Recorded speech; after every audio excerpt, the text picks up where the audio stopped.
man. This crew called Hoop Jargon. They've been getting at it, man. They the ones that's gonna grill you, man, because they majority are all Houston people. So that's shout out to Hoop Jargon. Man, I'm here with my man with Hoop Jargon, the best in the game, man. And you know I only let selected few in my circle. And this is a real dude right here. We gonna get down with the get down.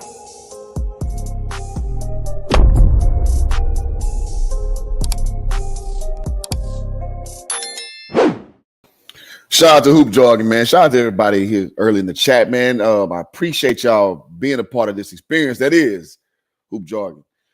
So I wanted to talk about this, and I'm going to open the panel up if you guys want to speak about it, because this is something that I've been saying off rip, man. Again, when I make these takes, man, it's not from a Johnny-come-lately perspective.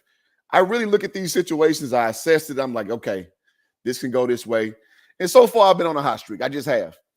What I told y'all 2 days ago, how Jay-Z say, I gave y'all prophecy on the first album, but y'all all lamed out. So I'm going to go, I'm just going to share the thumbnail. So a few days ago, I was in my car, and I just sat down and thought about what's going on with the Kyrie situation. Let me go on and just put this on wax. So I actually put, let's see. Pardon me while I find that. Entire screen. Uh-oh. And thank y'all for being patient, man. You know, I'm still trying to get proficient at this screen sharing stuff. It acts like it's it's ready to go, and then it's a whole bunch of oh, here we go. So sharing from my personal page, I did this stream, 58 views, you know, whatever.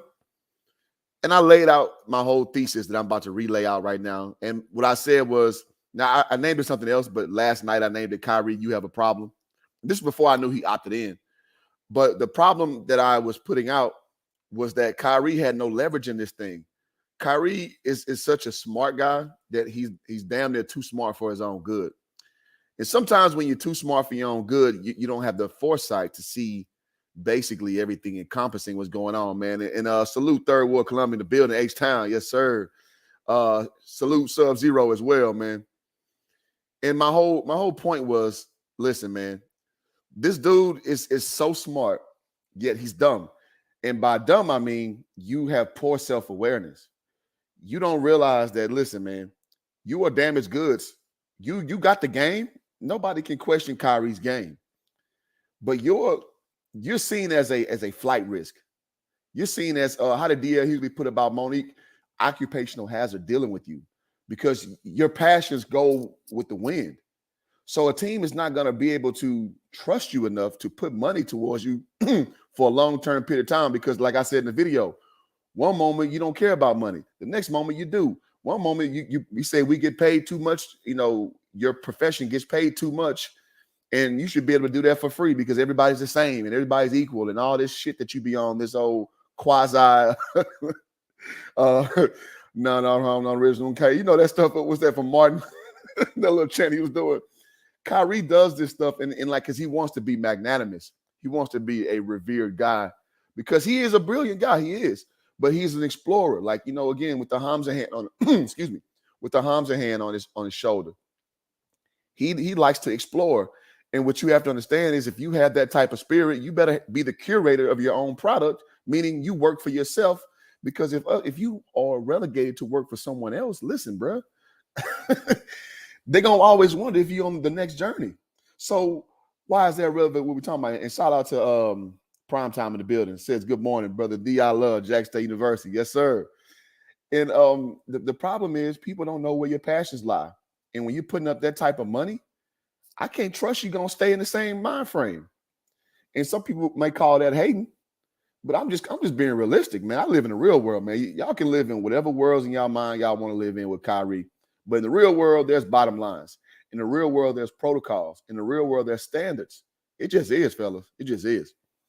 John Singer says, yeah, my guy had no other choice. Maybe one other team won him. Yeah, and I'm going to do a backdrop. I'm going to use I like Fox Sports shows, man. I just do. I'm going to use that as a backdrop, and we're going to talk a little bit about how Chris Broussard kind of mirrored my sentiment. And your boy Nick Wright again, blindsided like a deer in the headlights. I don't know how this man has the job. Well, yeah, I do. Nick Wright ain't that bad, but he ain't that good either. Jermaine Every says Kyrie may act crazy. He's not stupid. 35 mil over 6. Exactly. And that's why I said in my video, I'm like, bro, is it you a philanthropist, or you a, money don't mean nothing, or does money mean something? Like you can't play both sides of the fence, man. And Kyrie is a habitual fence straddler. Charlie Murphy saying that in that Dave Chappelle skit, you a habitual line stepper. So with that being said, let me move on. So I'm gonna do this. I'm gonna set this as backdrop. Yeah, because I want to go over this segment that they had. I thought it was great the way that Broussard, and I saw half of it. So I try not to watch the whole thing. I want to react some of that stuff in real moment, but at the same time, I don't want to give y'all some BS video that doesn't even correlate to what I'm speaking about. So with that being said, let's go a little screen share, and I got to put my overlay on because Fox, they flag, they just do. So let's put that overlay and let them talk about that segment. Let me get these comments. Appreciate y'all coming on in and being active, man. That's what's up, man. Run those likes up. Yes. Get the likes up, man. Appreciate that. Prime time, I said, do you hear what Skip said, Russell, about pulling up to him? Skip said, I'll sign the papers and get it. Hey, you know what? Skip Bayless is in shape, man. Like, a lot of people talk about Skip Bayless like he's sweet. Now, one thing is, Skip Bayless is a cornball. But I don't think Skip Bayless is sweet like that. I think a lot of people think they can just kick his ass. This dude works out all the time. NBA players can't fight, so I don't understand why they think they can just go watch Skip Bayless. I think a lot of them will probably get a rude awakening. It is what it is. You know what? Actually, before I put the overlay on, I want y'all to see this quote that Kyrie said. Just more Kyrie delusion. But again, I don't begrudge him for being delusional, man. Like, thinking men, you should think highly of yourself. You should. Now, a part of the sign-up program of being a thinking man is understanding reality as well. You can't live in your own reality and expect other people to understand it. So before we get started with the video, Kyrie says, normal people keep the world going, but those who dare to be different lead us into tomorrow. I've made my decision to opt in and see it to fall. Oh, Kyrie, man. Never change, man. Never change, Kyrie. I don't know what he thought. That sounds like the man who sleeps on the floor never falls out of bed.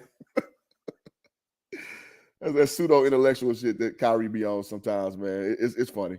All right, so he says he played his hand, was dealt. He had to act like he wanted to see if he could force his way out. They called his bluff. Now he has to come back to season lesson. Yeah, exactly. He got his bluff call, and that's why I entitled this video that Kyrie overplays his hand, because in my opinion, that's what he did. He overplayed his hand. But without further ado, let's go ahead and hop into this video. Thing went down, but maybe I shouldn't be, because, oh, God, dog it, man. I mean, Brew called it.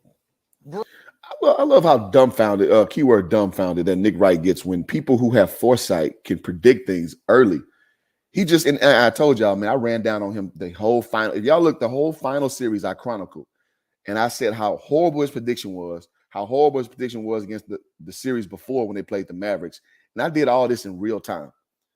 And so you can't say that, oh, well, you was waiting till something happened. Then you said, no. I said it before it happened, because his first statement was the Golden State Warriors was overrated, and he had the Celtics win in 6. I was like, no way. Even after the game 1 loss, I was like, nah, they got too much championship DNA, too much championship experience. But Nick Wright, man, again, maybe he'll learn. Maybe he'll learn with these faux pas he makes. Maybe he'll finally get it. I forgot to put my little music. See, I'll be saying I'm gonna put my little music in the background. Hold on one second. Let me get that lo-fi.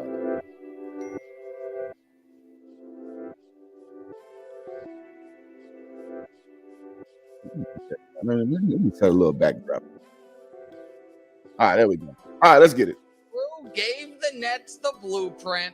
They followed the blueprint, and they got exactly at least. No, Chris, you think the Nets, a multi-billion-dollar franchise, is listening to Chris Broussard of what to do?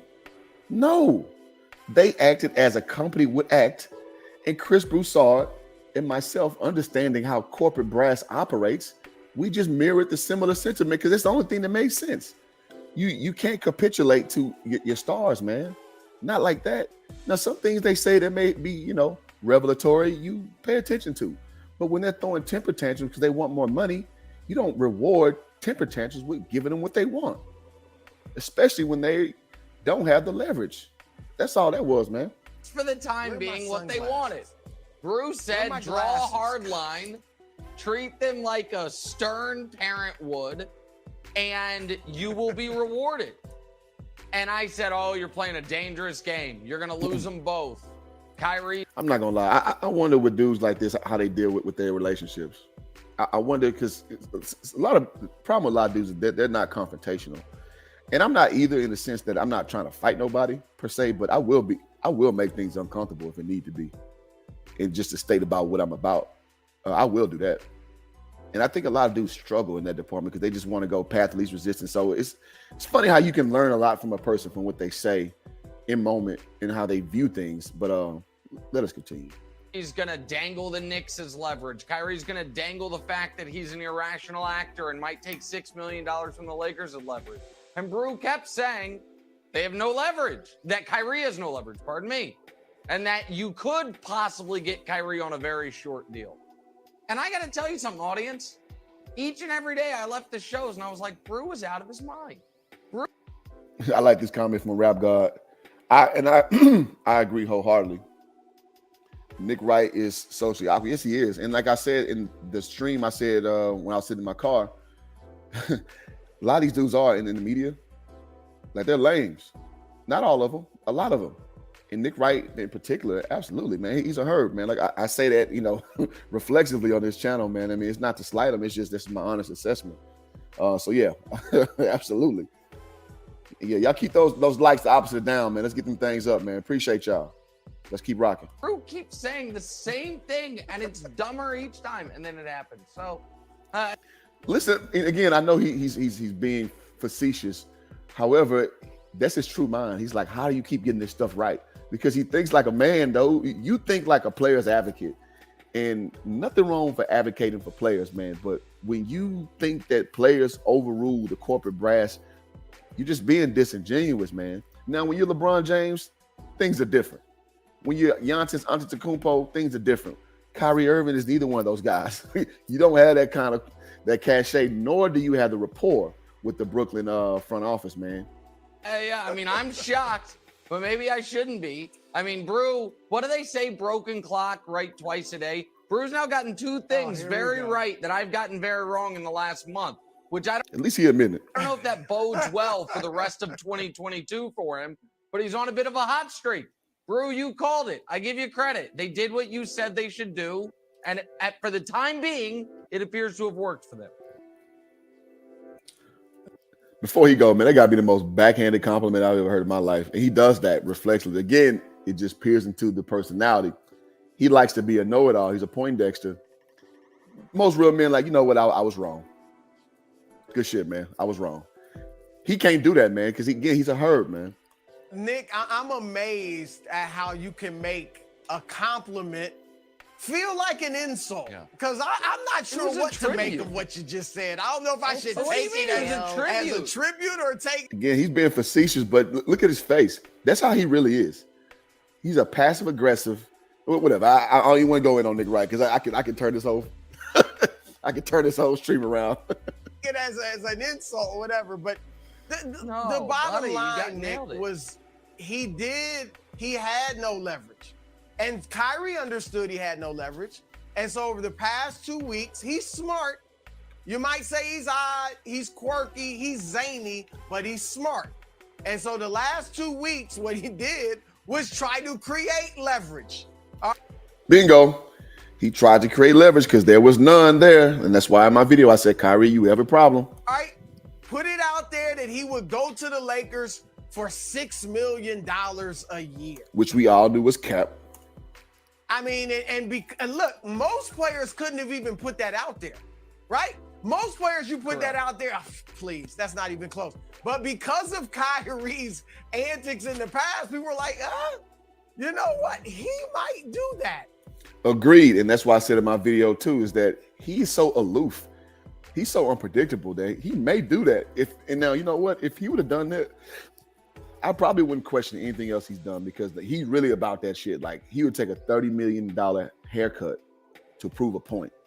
Now, I'm not saying that's smart. I'm not advocating for no player to do that. But if you're willing to do that, I'm like, okay, this dude right here he just different. So what it seems like to me, you different in name only, not in actual practice. And you've been kind of exposed, bro. He might take a $30 million pay cut because he's mad that the team won't give him more money that he wants. So people were thinking that. And then he puts out this list of teams he'd like to go to. Problem was, most of those teams didn't want him. None of them wanted him except the desperate Lakers. Man, we want everybody, man. We got no choice. The Lakers got no choice, bro.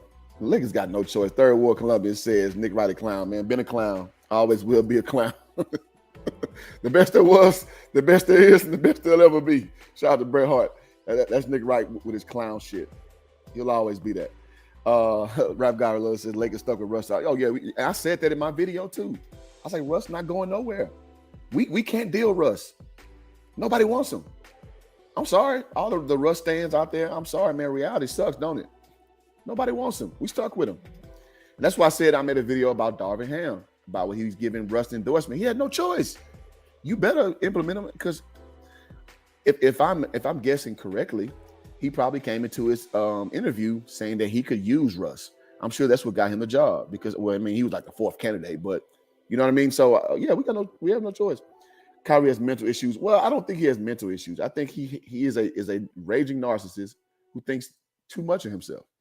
That's it. I don't think he has mental issues. I think his mental faculties are intact. He's just an explorer. He's a guy, what do you call him? A nihilist. Like, you just don't really tether to anything. You're just always about going against the grain. That's where I think Kyrie is. And the Nets understood it. The one bit of leverage Kyrie would have had was if his buddy Kevin Durant had gone to the Nets and been like, look, without Kyrie, I'm out. Give him the 5 years, or at least lock him up. Yeah, which would have been a idiotic move by KD's part, because KD, now from a status standpoint, very much still got the juice. But from a reputation standpoint, if KD did that and missed any time going next year, people would, oh my God, people would destroy him even further. So self-awareness got to kick in somewhere, man. People are kind of over you and Kyrie shit, man. Y'all need to just go out there and hoop, man, at this point. For as long as I'm here, 4 years, or trade me. And shout out to the new listeners, man. If you guys have not hit that subscribe button, go ahead and do that, man. I appreciate y'all. Thank y'all. But the Nets knew this, Nick. Even, and there was a report yesterday before Kyrie's opt-in that the Nets were even willing to sacrifice Kevin Durant to get back control of their franchise. Which I love. I love KD. I love Kyrie, man. KD actually my favorite player. But at no point do you let no damn superstar hijack your franchise. Lakers. You know, because when you do that, man, you've lost institutional control. And the chips fall where they may after that. So, man, shout out to Brooklyn for holding the line. Let's see. Jermaine has it. Russ can be moved because he has an expiring contract. Yeah, but who wants to take it, though? That's the question. And I don't think anybody's going to take it until it shows that, A, Russell is playing better than what you think, or B, he just flames the hell out. And it's just somebody just wants to take him just to immediately cut him. And that probably won't come to mid-season. So right now, everybody thinks they got a shot at getting either the playoffs, the championship, or whatever. But when realistic goals come in, then you'll see that market open up for Westbrook to bring him in just to let him go or what have you. Well, I think what they knew was insane, and I think you'll listen to me today. I like this comment. I'm sorry, I had to stop it. Rap Guy says Clutch Sports has truly infiltrated the Lakers. It's LA Cavs. And you know what? I said this off rip. Anybody in the Hoop Jargon group, I said this, 4 years ago. I was like, man, we the LA Cavs. That's what we are. We the LA Cavs. I said that off rip. And yeah, that's exactly what's going on right now. They knew they... Most Tigers don't change their stripes, guys. It is what it is. I knew LeBron going to be LeBron, man. Still, they had leverage with Kevin Durant. These teams keep buckling to the players, and I'm all for player empowerment. But let's keep it real. The founder, if you will, of this iteration of player empowerment, LeBron James, yep, plays out his contracts. He never had situations. Now that's a great point. LeBron does play. He does fulfill his commitments. I got to give him that. Yes, great point. Like this, he plays out his contract. He does it the right way, and when he's a free agent, he goes where he wants to, or he signs a 1-year deal so I have my options. That's fair. And so these other players are trying to have player empowerment without doing it the professional way that LeBron does it. So the Nets knew even with Durant, Nick, we still. And you know what that sounds like to me? Guys who are trying to shoot like Steph Curry, that don't put their work in. Like they're trying to shoot like Jordan Poole, trying to shoot like Steph Curry, but don't take the time to be proficient at the regular. Everybody wants to shoot a 35-footer. And it gets, the whole original genesis has been bastardized by people trying to shortcut the same result. And this is pretty much, congruent to what he's talking about with guys with player empowerment and what have you. It's like, yeah, but you still got to have a level of professionalism to honor your obligations. Because if you are cantankerous like a Kyrie, then listen, man, that player empowerment shit is out the window, man. Because at the end of the day, you're still a commodity, man. There are 13 other guys on that basketball team, man. Still got you locked up for 4 years. You're 34. Are you really going to sit out a season? Are you really going to do that? Are you really going to risk us sending you to Oklahoma City Wilds or Sacramento? We'll send you anywhere. So the only reason these teams buckle Wilds is because they're weak. They have leverage. They just always give in to the players. And talk to him, Broussard. Say it with your chest, goddammit. Kudos to the Nets for standing strong and taking control of the house again. Being the parent, if you will. Like shit. What, being the parent? Hey, Broussard on one this morning. I like that. This is your most elder statesman take of all of your elder statesman takes. Can I? In our analogy, I got to give Broussard credit, man. Early in his career, I just did not like him because he just LeBron.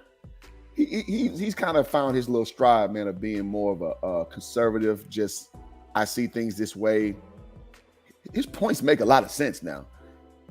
And I got to give him credit for that, man. He's definitely evolved as a sports commentator for sure. Rap God says it may sound like a hated comment, but Steph ruined basketball because none of these guards are because none of those guards are emulating him. Well, I think they are emulating him. They're not successfully emulating him. That's the problem. They think they're emulating him. They are not. But no, that's a great point. In a way, he has ruined basketball. In a way, he's broken basketball because people now use the 3-point line like a layup line, and I just, I don't love it. Not the parent, but in our analogies, yes. No, I know.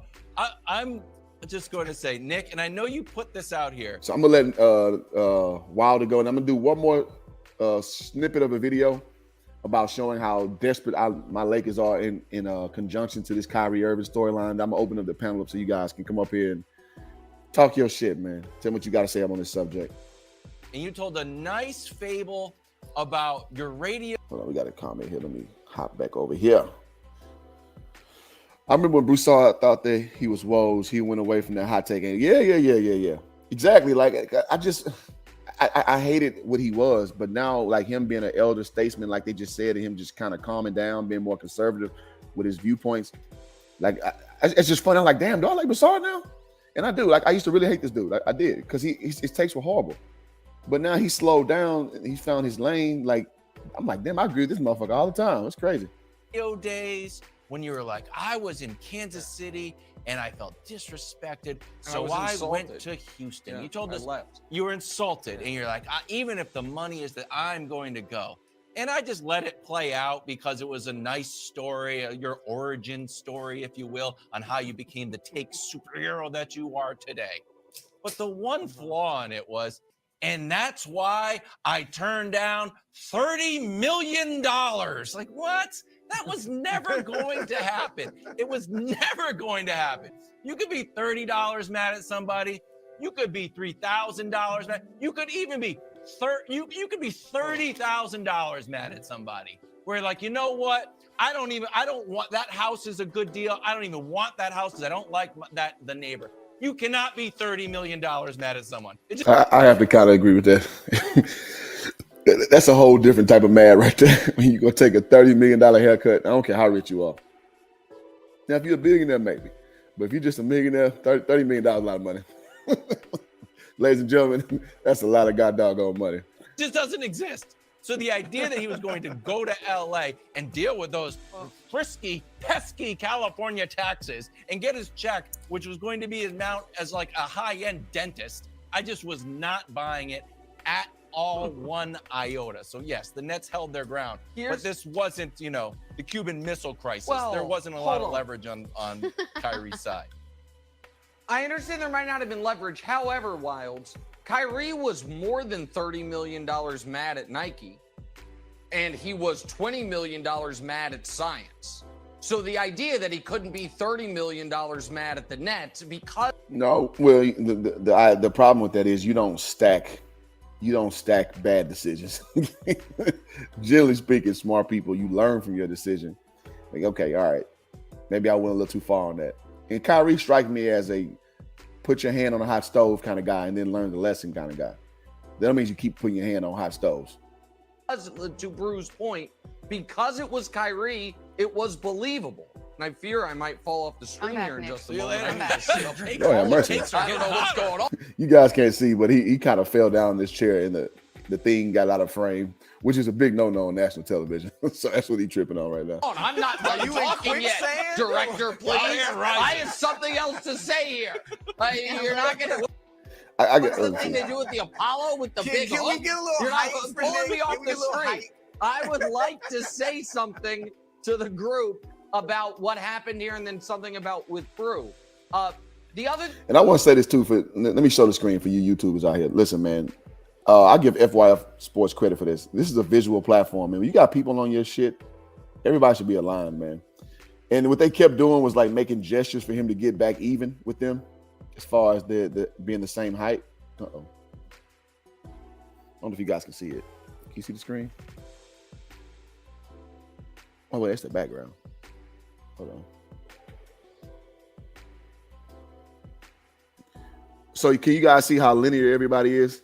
So what they were just doing was telling him to get back aligned, because for visual purposes, something that we don't even consciously understand, but people like this nice little linear thing. So when y'all do these streams, man, y'all be aligned, because it does matter. It does matter. So let me point that out.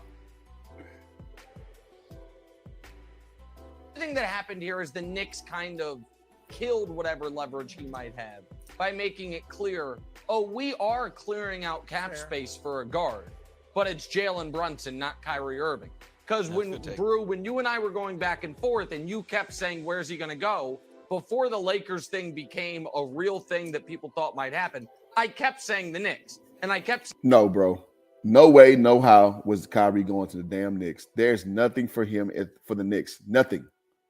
Nothing. You'd be starting over again. And in his heart of hearts, he does not want to start over again. He wants to play with KD and now about to be Ben Simmons, but he wants his money. No, sir. No way, no how. Because there's nobody else to bring with him to the Knicks. That makes zero sense him going to the Knicks. That's a bluff. Saying they can clear the cap space, and they showed on draft day they are in the process of clearing cap space. It's just not for Kyrie Irving. And this just goes back to what I say about Nick Wright. He only talks in narratives. So that's a perfect narrative to try to say, oh, well, they're clearing up cap space for a guard. It doesn't mean it's for Kyrie. So what? All teams are clearing up something for something. They have a big 3 to 5 year board, every team, on what they're going to do down the line. Like, so it doesn't mean anything.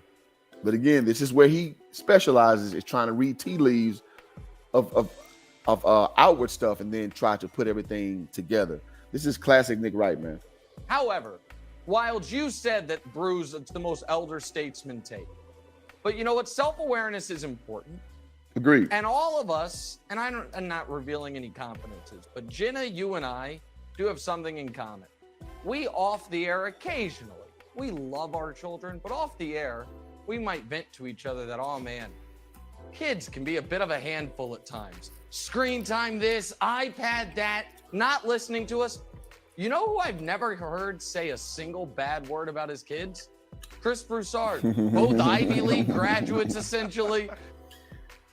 It's not about the Ivy League. It's because it's what I led into earlier, what he said what brothers should do.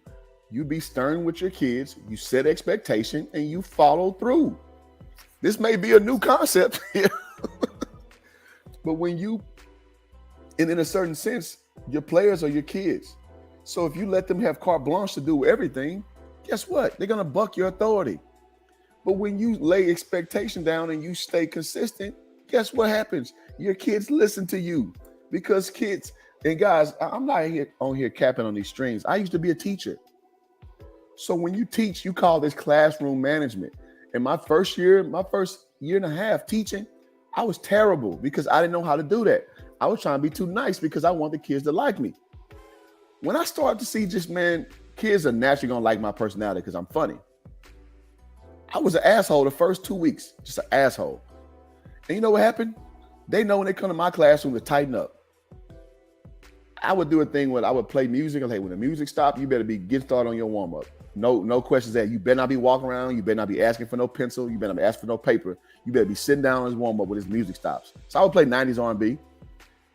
And they knew when that music, even if they was kind of lollygagging, they heard it, got in their seat. And in the event that they was tripping, I'd be like, oh, y'all got me messed up. Bye. And bye, man. I mean, everybody get up and get out of my classroom and go line up and come back in here. And these are middle school kids. These 13 to 15-year-olds. They will listen. I'm not even their damn parent.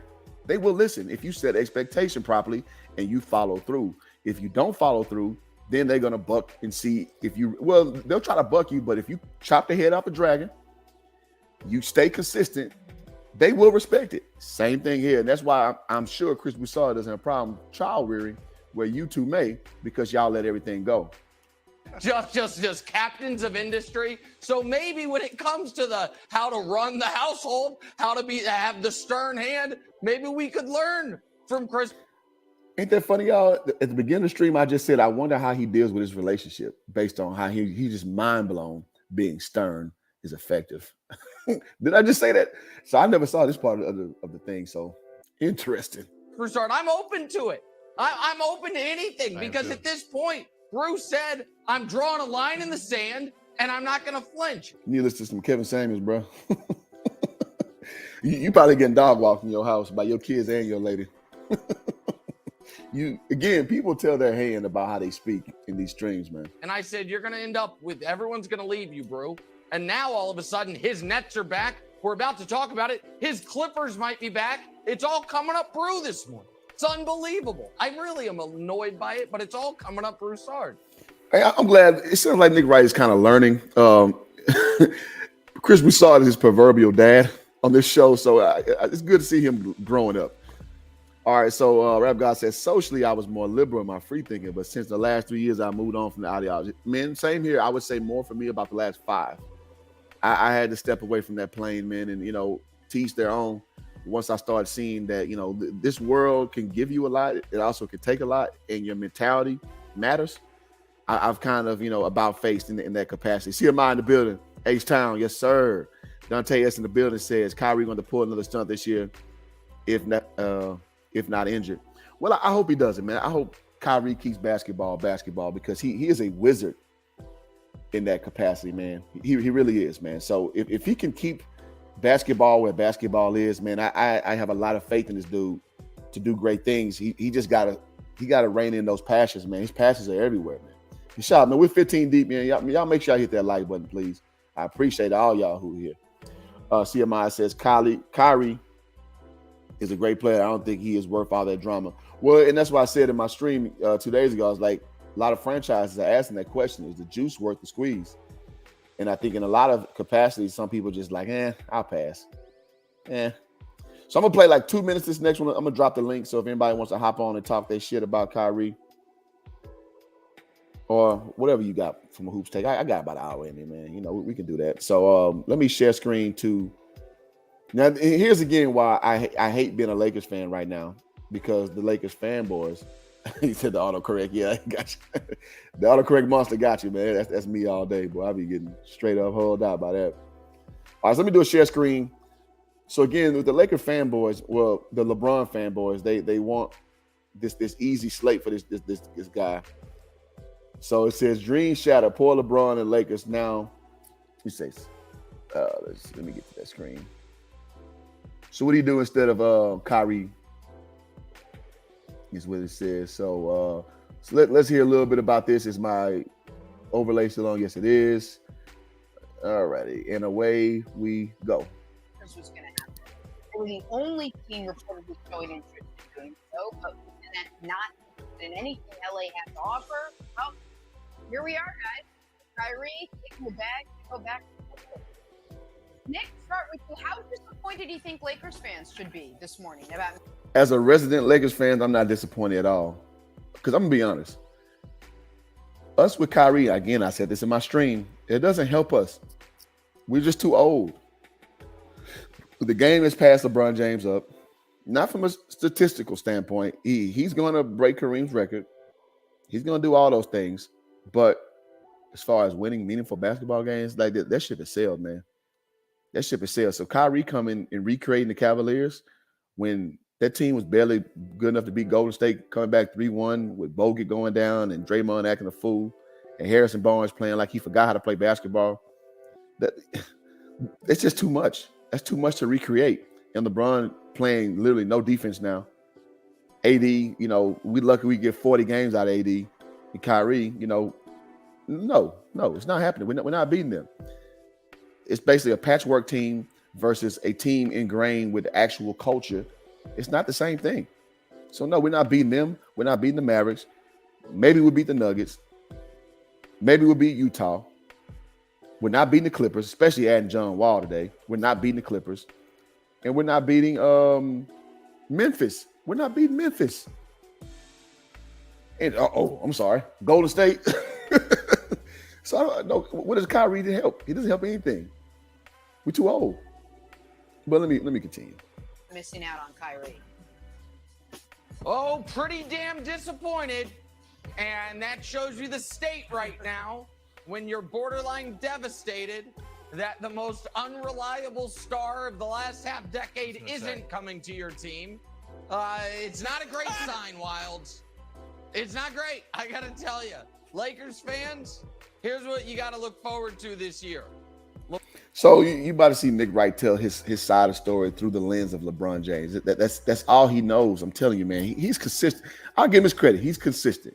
He's consistently a LeBron James knob gobbler.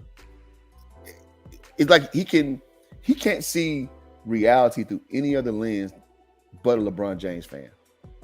And it's like, newsflash, most of us, I live in LA, most of us out here, we're not LeBron guys. Most of us are sick of LeBron James. Most of us. So most of us understand that we got another year, this old man show, and then it'll probably be blown up, thankfully. And we're moving forward. Nobody gives a shit that LeBron James about to pass Kareem. LeBron's not our guy. We don't care. Are you bringing championships here or are you not? Like, if you're a transplant. Now, if it was Kobe doing it, oh my God, it would be nuts. It would be pandemonium if Kobe was chasing these kind of records because he's a LA guy. And I know he's from Philadelphia, but LA raised him. So people be going nuts over Kobe. People going nuts over Shaq. LeBron, nobody gives a shit. Westbrook, nobody gives a shit. So, but I'll let him try to struggle through this little diatribe he goes on. LeBron James passing Kareem Abdul-Jabbar in the all-time points record.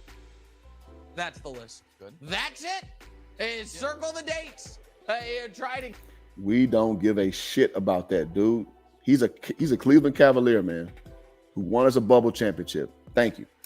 Other than that, how you put it, wham, bam, thank you, ma'am. Nothing else, man. It's a late night hype. It worked out. It got us something now. Moving on to something else. Game out when you think it's going to happen. Let me catch up some of these comments. I see y'all going in. Appreciate y'all, man. Let's see. Lakers ain't beating the Pelicans. I mean, we'll see what step they take forward with Zion. We will see. If you said that comment to me 4 months ago, I would say you out your damn mind. But right now, I don't think you out your damn mind. Because they came in and caught us in the playoff race. And, it is what it is. So, and they're about to add a big piece. So, I ain't mad at that. Dante says Kyrie is condescending too. He thinks he's the smartest person in the room. Let me think. Condescending. I've never heard him insinuate people are dumber than him, though. I can't agree with you there. Does he think he's the smartest person in the room? Absolutely. Yeah. Condescending is, I've seen LeBron be condescending. I see him say people got to go back to their normal lives well, I'm living like this. That's condescending. I never heard Kyrie really say anything like that. So you're gonna have to expound on that for me. I never heard him say, at least I can't recall. If I'm wrong, I'm wrong. Let's see. Justin Singleton says, it just seems like the LA fan base will never show the Lakers. Man, I hate how this damn MacBook it has these updates doing this. I know y'all hear this buzz going on. Golly, it's so annoying. So I'm sorry. It just seems the LA fan base will never show the Lakers to have a proper rebuild so they can establish a culture. Well, you're right. You're right. But I will say this. I think the city was behind Lonzo in the game with Lonzo, B.I., Josh Hart, Kuzma. I think we liked them. And I was on record saying I hated the trade. I mean, we got a championship out of it, so it is what it is. But I don't think that's necessarily true because we still watched them. Lakers game's still up there. And I got in an argument with somebody about this. I'm like, we still were the toast of the league. We still were. All right, Rob God says, Marbury said it best. He ain't a real Laker. There you go. It's just reality, man. It's just that's just reality, man. Again, like I let in with God, I live in reality, man. Not my made up world in my head. Daniel Sims, keep talking to Justin. Say, when's the last time the Lakers had a proper rebuild? They never had one. They probably groomed the players. They never probably groomed the players since '96, since Kobe. I don't agree because Magic Johnson came in as a rookie from inception, never left the Lakers. They properly groomed him so much so that they had him playing center his first year.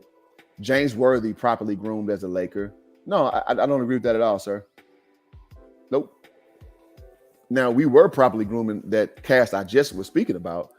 Problem is that, we got rid of him for Clutch Sports, a Clutch Sports takeover to get Anthony Davis, which again, I mean, we got a championship, so it is what it is.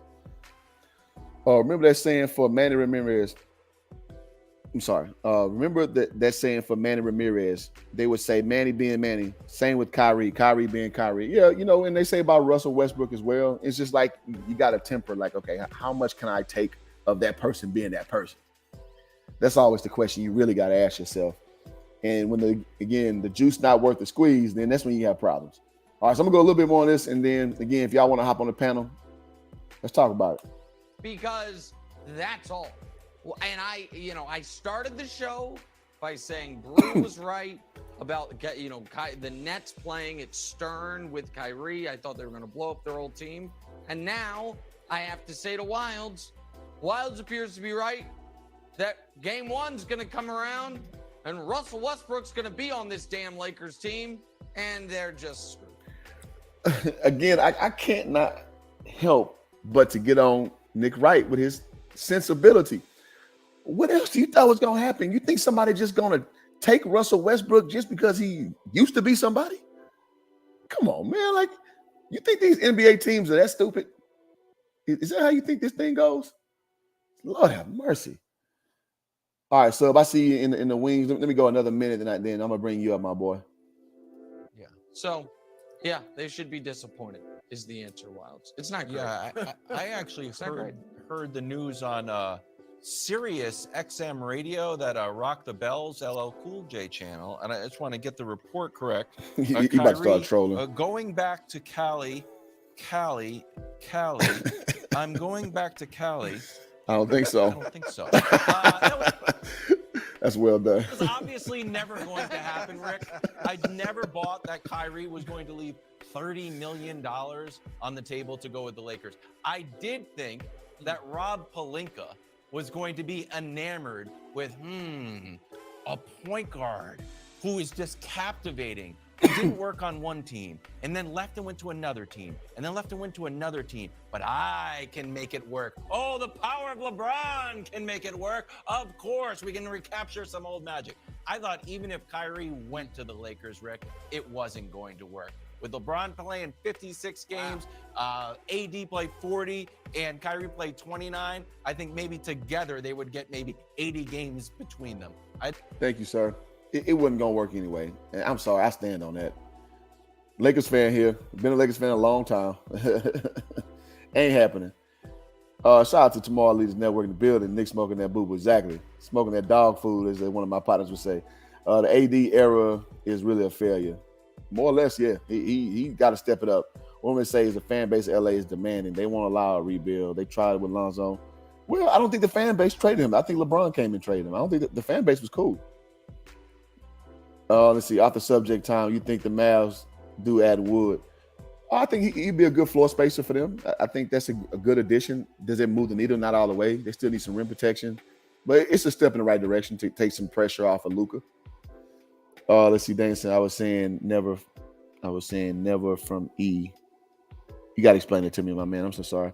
LL Cool J legend. Yes, sir. Logan the Bill said, yo, what's good? Who's come back from an EYBL tournament? Man, salute to that, man. How'd you do, man?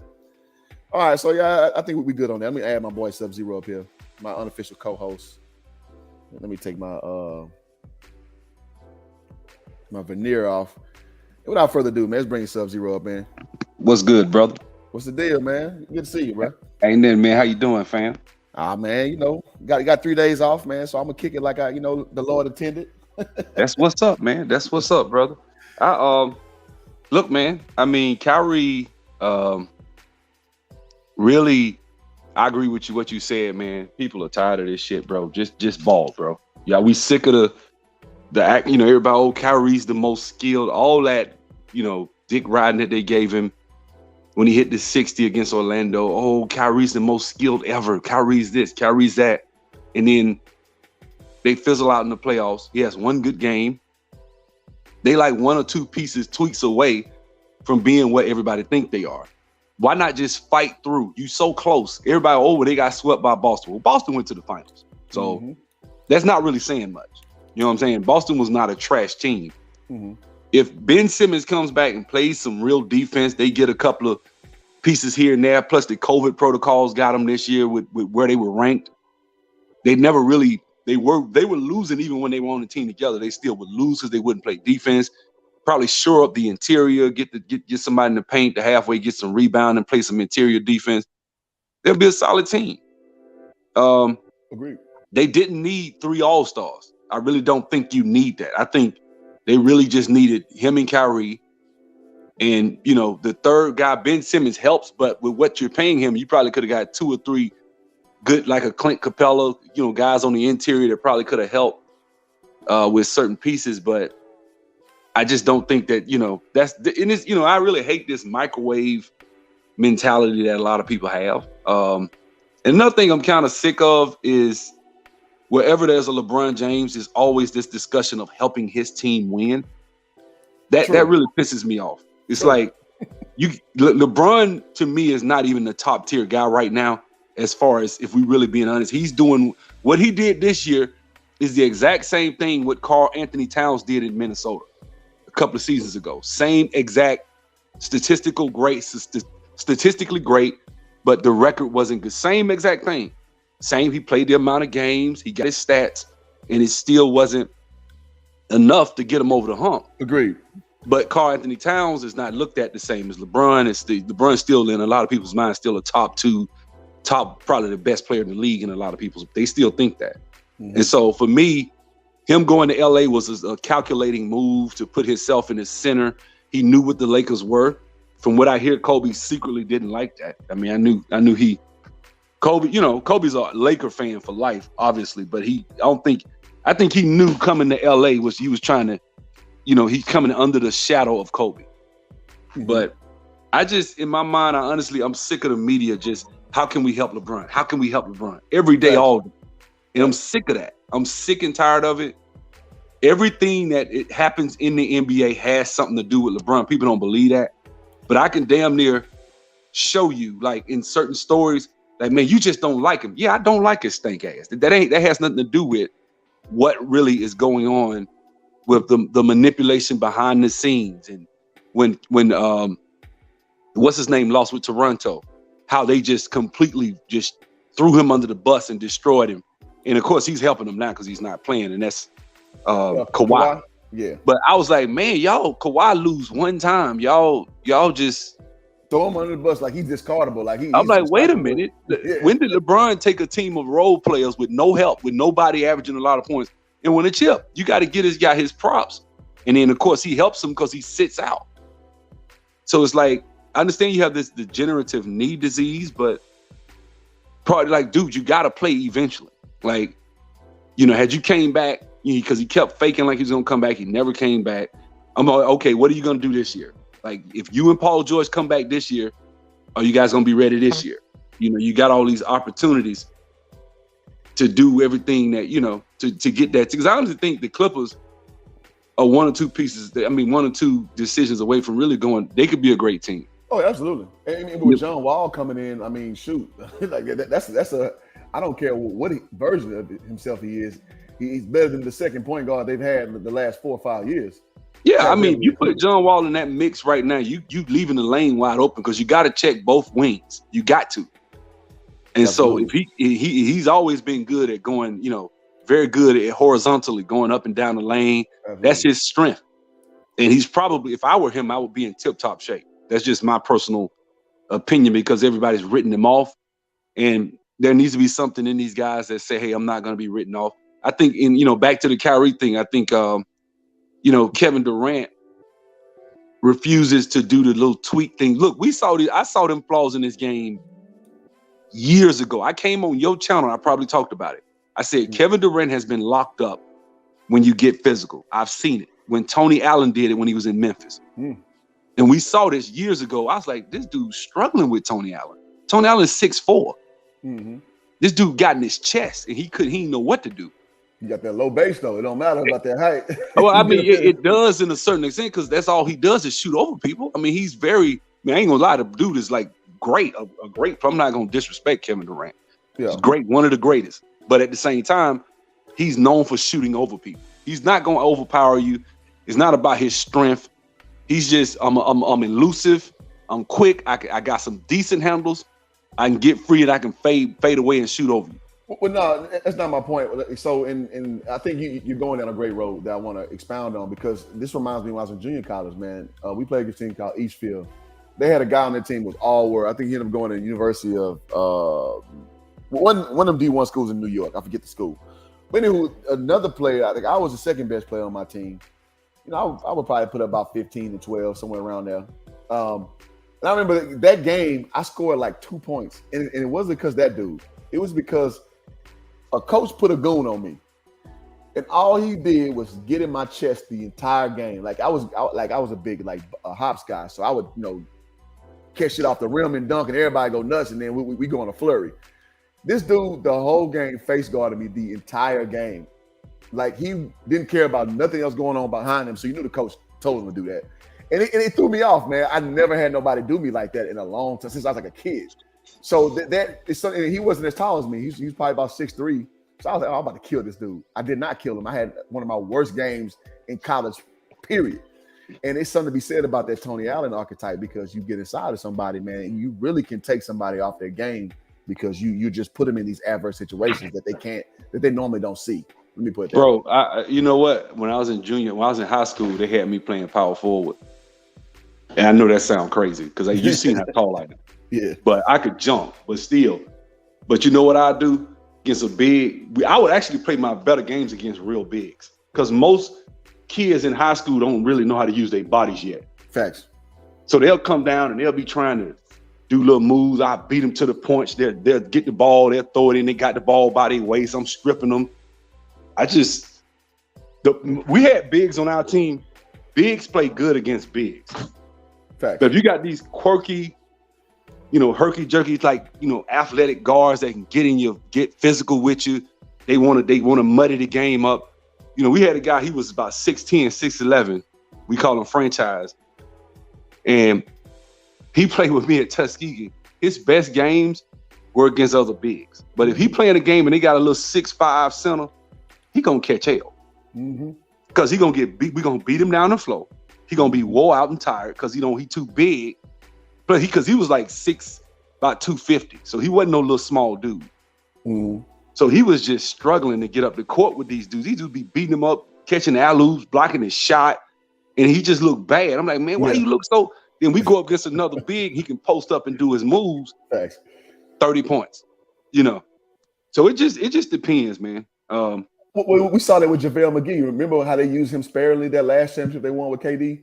Some series, JaVale McGee, you know, everybody loves JaVale McGee now, but really the Warriors was his redeeming moment for him to kind of be back. I ain't gonna even lie to you, bro. What I don't like about Steve Kerr does not use. If you really watch that series, I will watch those games. Mm-hmm. Man, JaVale would get in and really be a difference maker defensively. They got plenty of offensive weapons. You know what I'm saying? Mm-hmm. With JaVale, all you gotta do is get the ball around the rim and throw it. He gonna catch it and dunk it. That's all you do with him. But on defense, he was a juggernaut, dude. He kept the lane. He made it hard to score on Golden State. Yeah, he did. And they could be a lot more aggressive defensively with him in the game. And then Kerr would just only play the dude like 15, 20 minutes. I'm like, what are you doing? Let him play. He's the reason that they would, even with Kuminga this year, I felt like, man, Kuminga is a lockdown, man. This dude be playing some defense, bro.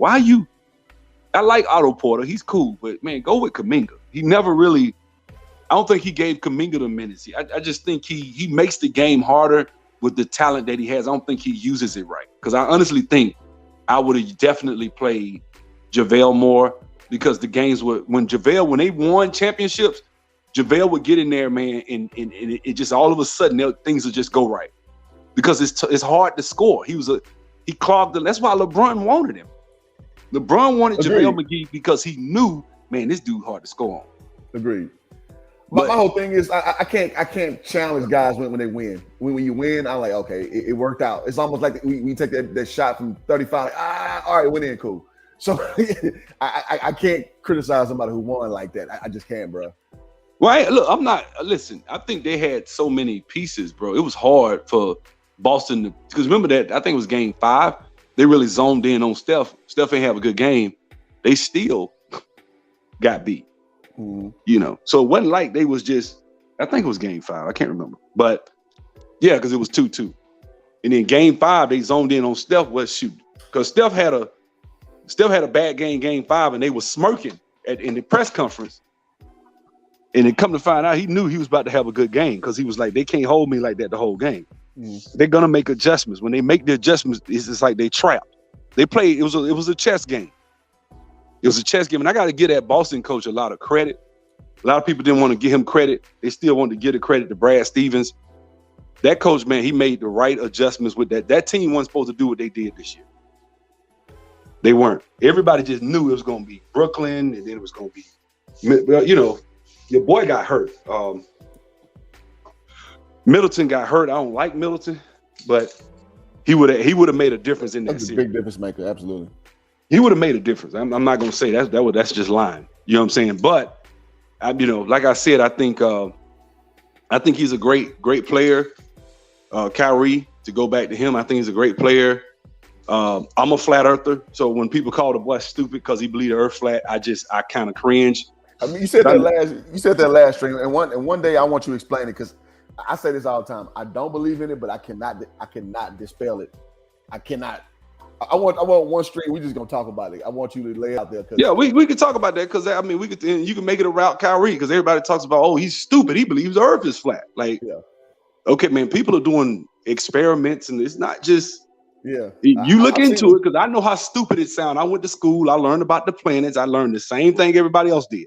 So when I say this, trust I didn't just say this because I'm trying to be, what's the word? Contrarian. You're trying. Yeah, contrarian. It's really reasons behind this that people have done experiments. I've done experiments. My homeboy did it. We've actually did some stuff ourselves because we couldn't believe it. It's like, man, we tried to disprove it and couldn't. And I was like, man, you go up based off what NASA tells you. If NASA says, hey, the Earth, 8 inches per mile square, that's the droppage of the Earth. And if you think of it like a basketball, it drops down as you go straight. You have to account for the drop because it's a sphere. That's it. And so as you do that math, man, we got some problems. We have some problems. So I ain't gonna go there. But like I said, the whole thing it's a rough discussion. You can lose people on there. But nah, I'm with you though. I mean, yeah, I know people think I'm stupid. I know, I get it. What person? But you gotta ask yourself, what adult would make that decision? I know how stupid that sounds. I do. I'm the same as everybody else. I know how stupid it sounds to say that. So I know where people are gonna think when you say that. But Kyrie, I don't know Kyrie personally, but people don't just make stuff up. You don't just say that in cold turkey like that without having done some sort of experimentation and done certain things. And I can go into it just with certain questions that are hard to answer, like what's the second law of thermodynamics, where you have a vacuum, near perfect vacuum of space adjacent to a pressurized system called Earth's atmosphere, and there is no barrier. Well, that's breaking the law of thermodynamics. It's supposed to be snatched off. What's holding it? And then that's gravity. Well, you're running into some problems with that. But we ain't got to go there. But the point I'm trying to make is Kyrie, I agree with the other dude who made the comment when he said that Kyrie comes off as very aloof. Yeah, aloof, and I think they didn't like him. I think the flat earth comment is used to really insult him and call him stupid. Absolutely. And I don't like that. I don't, you know what I'm saying? I don't like that part of it, because it's like, it's this level of now that's a level of condescension that they assume everybody that thinks like that is just stupid. You know what I'm saying? And so that's the thing. He's really dumb. And because I remember he came on, I forget who it was. It was the guy that was a guest. Was it Will Kane or one of the guys that used to be on First Take? I think it was Will Kane. And he was just talking to him, and he just was like, he's such arrogant. They spent like the next week talking about the boy behind his back when he left. And I was like, they hate his guts. And it's really, like I said, he left LeBron. That's why they don't like him. Of course. He left LeBron. That made him an enemy. He's enemy number one. And now that he's starting to show some love to LeBron on Twitter and saying certain things, now they're like, oh, well, we want him back. This will be great. They've been talking Nick Wright. Oh, it'll be great. It'll be great. Now he cool. Exactly. If Kawhi is going to be a free agent and Kawhi mentioned in going to the Lakers, they'll love Kawhi again. Till Kawhi re-signs with the Clippers, then he's trash again. How long do we have to do this? I'm gonna be honest with you. I'll be glad when LeBron retires from the game of basketball. I think he represents like a black hole. I think he draws so much of the attention away from the game that you've had guys kind of caught in the middle that came after him that aren't getting any shine, that aren't getting any respect, because it's all centered around this one guy. And it's just like whatever we can do to make him better. Like they've been talking about the Lakers, and they didn't even make the playoffs. They've been talking about them every day. Yeah. There's not been a day where I've not cut my television on and thumbed through or went down my YouTube timeline and seen, what are the Lakers gonna do? How we gonna, LeBron this? When he breaks the record, what would this put him compared to Michael Jordan? What would this put him compared to Kareem? I'm like, damn. And these dudes, and we had a great playoff series this year of games that they just completely ignored. Like I think that damn that series with what's the name? Milwaukee. That was a damn good series. I didn't catch that one. I take your word on that one. I didn't catch a lot of that one. Milwaukee was a good series. I think the other one, Dallas in them, that was a good fight. Memphis, the way they took them apart. Yeah. They just took Memphis apart, but Memphis supposed to be the better team. And people got to understand, I don't know what they thinking. They keep talking about, well, next year the Lakers. I'm like, dude, he got to go through Memphis. Have you seen Zion lately? Like, if Zion come back and get you about 28 right now, 27, what he was doing when he was out of shape, he in shape. He getting his body fat down. I'm like, man, Zion come back in shape. Good Lord. I mean, what you gonna do with them boys, man?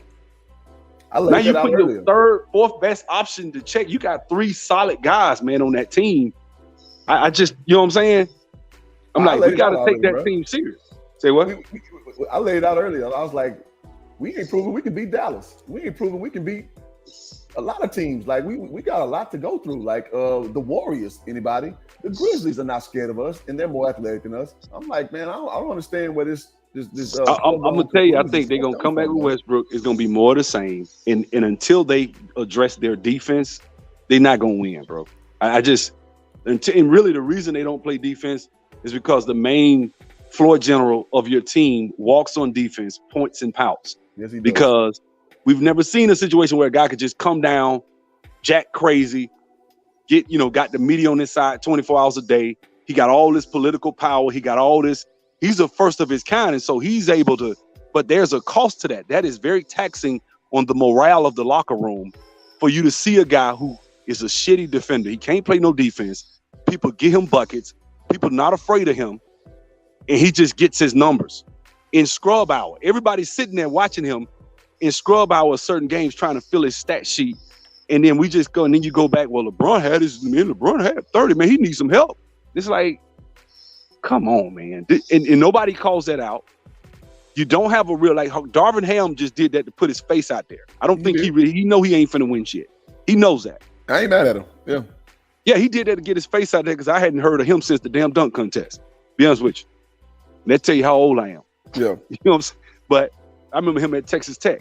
You know what I'm saying? But like I said, he was, he's came into that situation, so he's not going to really be a competitive guy in the coaching space. I mean, shit.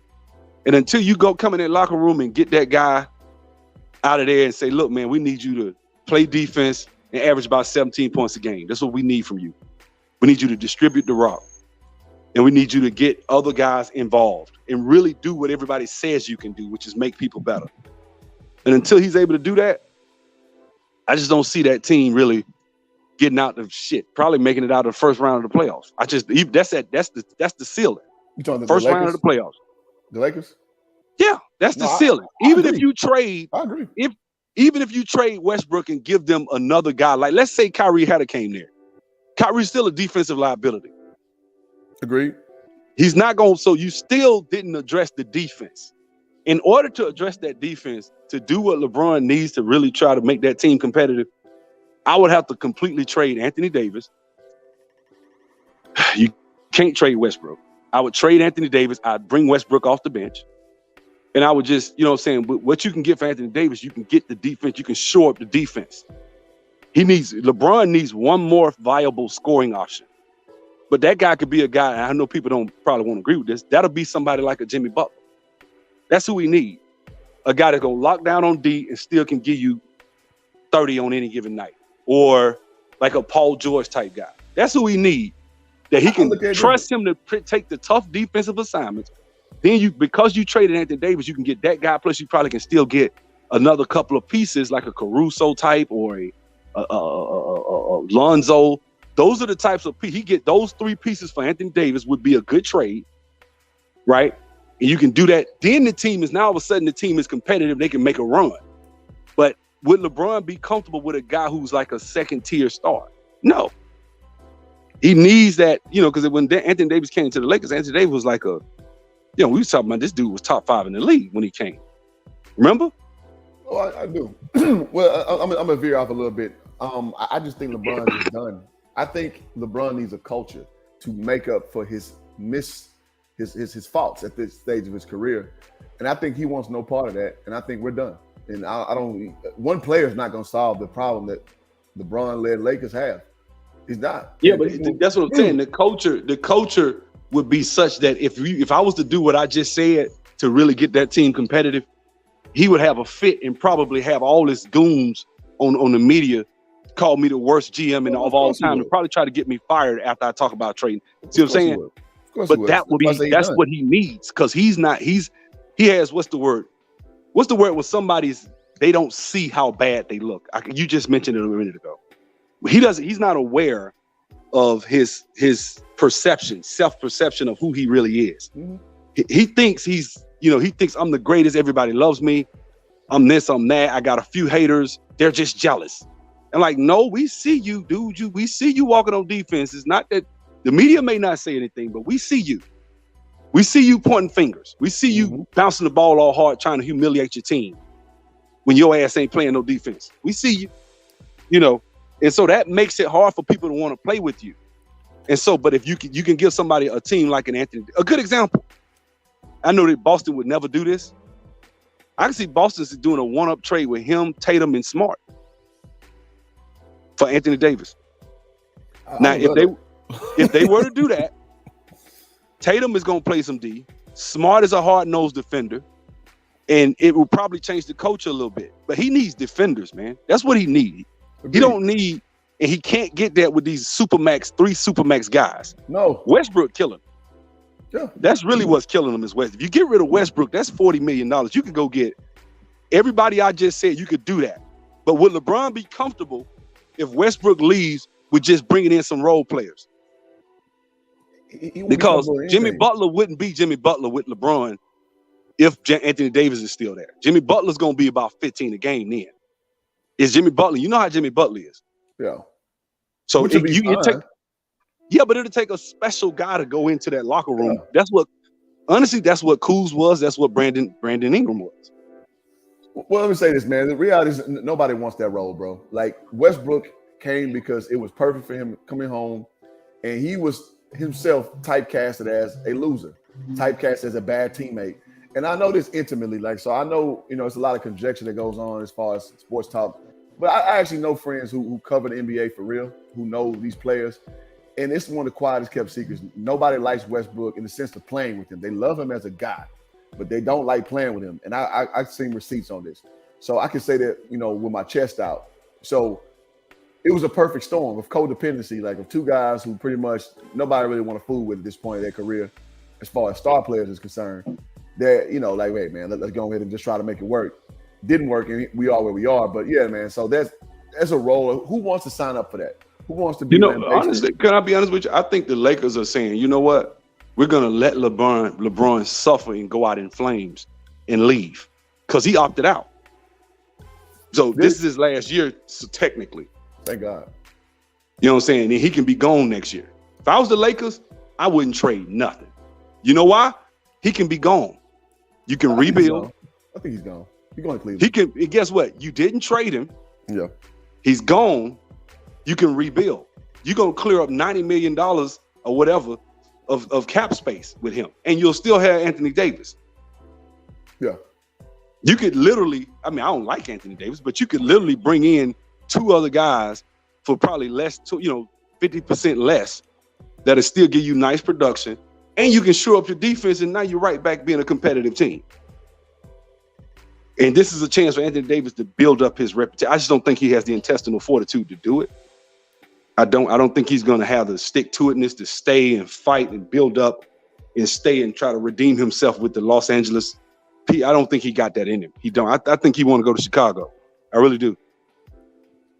Yeah, I think he dispelled it a few times, but you just never know. He's not a guy who strikes me as a person who he just kind of goes with the get along, man. Like you saw him that famous scene from the locker room. He was naked. They was spanking him when he played for Kentucky. To me, that's who you are. You just don't want to make waves. You good with whatever kind of guy. When I see him try to be this individual, I know I know it's a veneer. I know that's not who you really are. Just because you're 6'11" and you're rich. I think you clearly see that in the way he disrespected New Orleans on the way out the door. Hey man, when he wore that shirt saying "That's all, folks," that was all Rich Paul.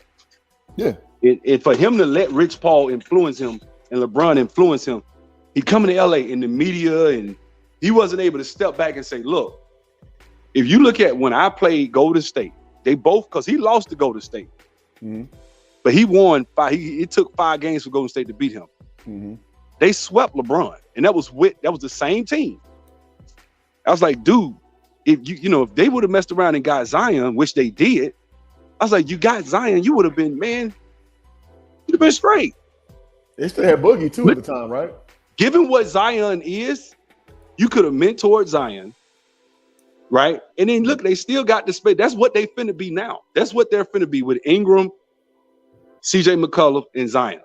They about to be that damn dark horse in the West. We don't know what they're gonna do. Nobody knows. And I told people, I don't know if I said this on your channel. I was like, look, man, if you go back and look at when CJ McCollum came to New Orleans, and you look at the track record from that point forward, they're one of the best teams in the West. With just those pieces. And Zion wasn't there. Yeah, now Zion getting in shape. Yeah, he might get back to that high school size again. And Lord knows if he get back to that size, it's gonna be a problem, bro. It's gonna be rough. He tightened them handles up, because I wonder how he's gonna ingratiate himself. B.I. is the alpha dog in that on that team. So as long as they can share that ball, it's only one ball between him, McCollum, and Zion. So if they can figure that out, in this offense, not teams are putting up more shots. You can have 3 guys on the team. Understood. But that was one of their problems when they had Zion, Alonzo, and B.I. that it still wasn't enough basketball. Then it wasn't enough basketballs to go around still. That was kind of. But see, Zion take high percentage shots. I think Zion actually fits in, and CJ McCullough. But he didn't need the ball in his hand, though. It's the problem, though. And those guys are ball centric. That's the problem. Now, well, we'll see. We'll see. Yeah, we'll see. I'm not trying to pit doom and gloom on him. Let me hit Johnny up, man. He been over here going hard. He said AD is the Ben Simmons, a big man. I can't go that far. Ben Simmons has not shown to be a MVP caliber guy. So, and AD has. I can't say that. Especially in the playoffs. Like the bubble year, AD was playing his ass off, and you can't take that away from that man. Ingram got to the Pelicans because of AD trade. If AD didn't get traded, it would be no Ingram. Yeah, we know that. We talking about Zion joining him. We talking about if Zion would have joined what's his face? AD. I mean not Anthony. Anthony Davis. Yeah. If Zion had joined Anthony Davis, I'm sorry. I think they probably could have won in the bubble. Just with them two. Maybe. They put what? I agree. I mean, because there was times in the West where New Orleans would look good with just him and Drew Holiday. They had a couple of runs where they looked pretty good. I forgot they had. I think one year they beat Dame Lillard, and they weren't supposed to. They had a couple of good runs where it was like, man, they just one piece away. Zion is that piece, man. But that's what I'm saying. You know, I kind of, me and my homeboy was talking about this yesterday. We was talking about this name and likeness stuff and how it's ruining sports, how cats come out at 17, 18 years old, and you treat it like a senior citizen at 21. Like, you know, you if you're not, by the time you 17, if you ain't playing at this level, they just trash you. And I'm like, come on, man. Dwayne Wade would never have been Dwayne Wade had they looked at him for to be at a certain age. He went to Marquette. I mean, he was you know what I'm saying? They wouldn't even look at him today. They would not look at Dwayne Wade. He played 2 years at Marquette. They would not look at him like, oh no, he ain't that good. You know, they would probably trash the dude because everybody looking at these little 17-year-old kids, like, oh, you got to be at a certain level by the time you this age, or you're not gonna be that good. And they think they know, and it's not linear. It's really not. It's always been that way though, Sub. If we're being honest, I had Dame Irvin on my channel, man. He works with Phoenix Suns. It's always been that way, man. Like they always look at you sideways if you stayed in college more than a year. Like, all right, what's wrong with you? Like, why? I mean, so I don't. No, it ain't always been a year. Back when we was in school, it was 2 years. What 2 years? Like, if you ain't coming out in 2 or you ain't a one and done, like, okay, what's wrong with you? Now it's one and done. Now they saying, damn, college altogether. If you ain't going to the G League, look at all them G League players they're looking at. No, I ain't got no problem with that though. I don't, because it opens the market up because you need to do your job better, scouting players. Because I've always contended overseas, you got guys over there who can come help your franchise. Me playing. Well, overseas, let me ask you a question. I'm gonna ask you a question. I want to get your insight on this. Go for it. There's a guy called Matt B. Great. He's a YouTuber, and he was talking about this XFL players and how some of them are getting looked at. And he said, if you're not in the NFL, you're not that good. And so it's not going to happen. Mm-hmm. I wrote in the comments, that's bullshit because it depends. There's a lot of shit that goes into being successful the higher you go. You could be good in pre-K, right? As a kid at 5 years old, you good. It's different. But it's not the same when you're talking about going to college and coaches got their salaries online and you got recruiting, you got a freshman coming, you got all these different moving parts that you have to deal with. And, you know, you mess around and get one key injury and you don't play because some guy done stepped up and he was a 5-star recruit. And, you know, he messed around and he balled out. Now you coming in as a roll backup. Now, he's not that good, which is what they tend to do. Like with the guy that played for Baylor, that got caught up in that case. And, you know, the guy was saying, well, these people aren't that. I'm like, that dude was going to be a damn first-round draft pick. Oh, that big dude? That big ass dude? Yeah. That dude's finna be a first-round draft pick, easy.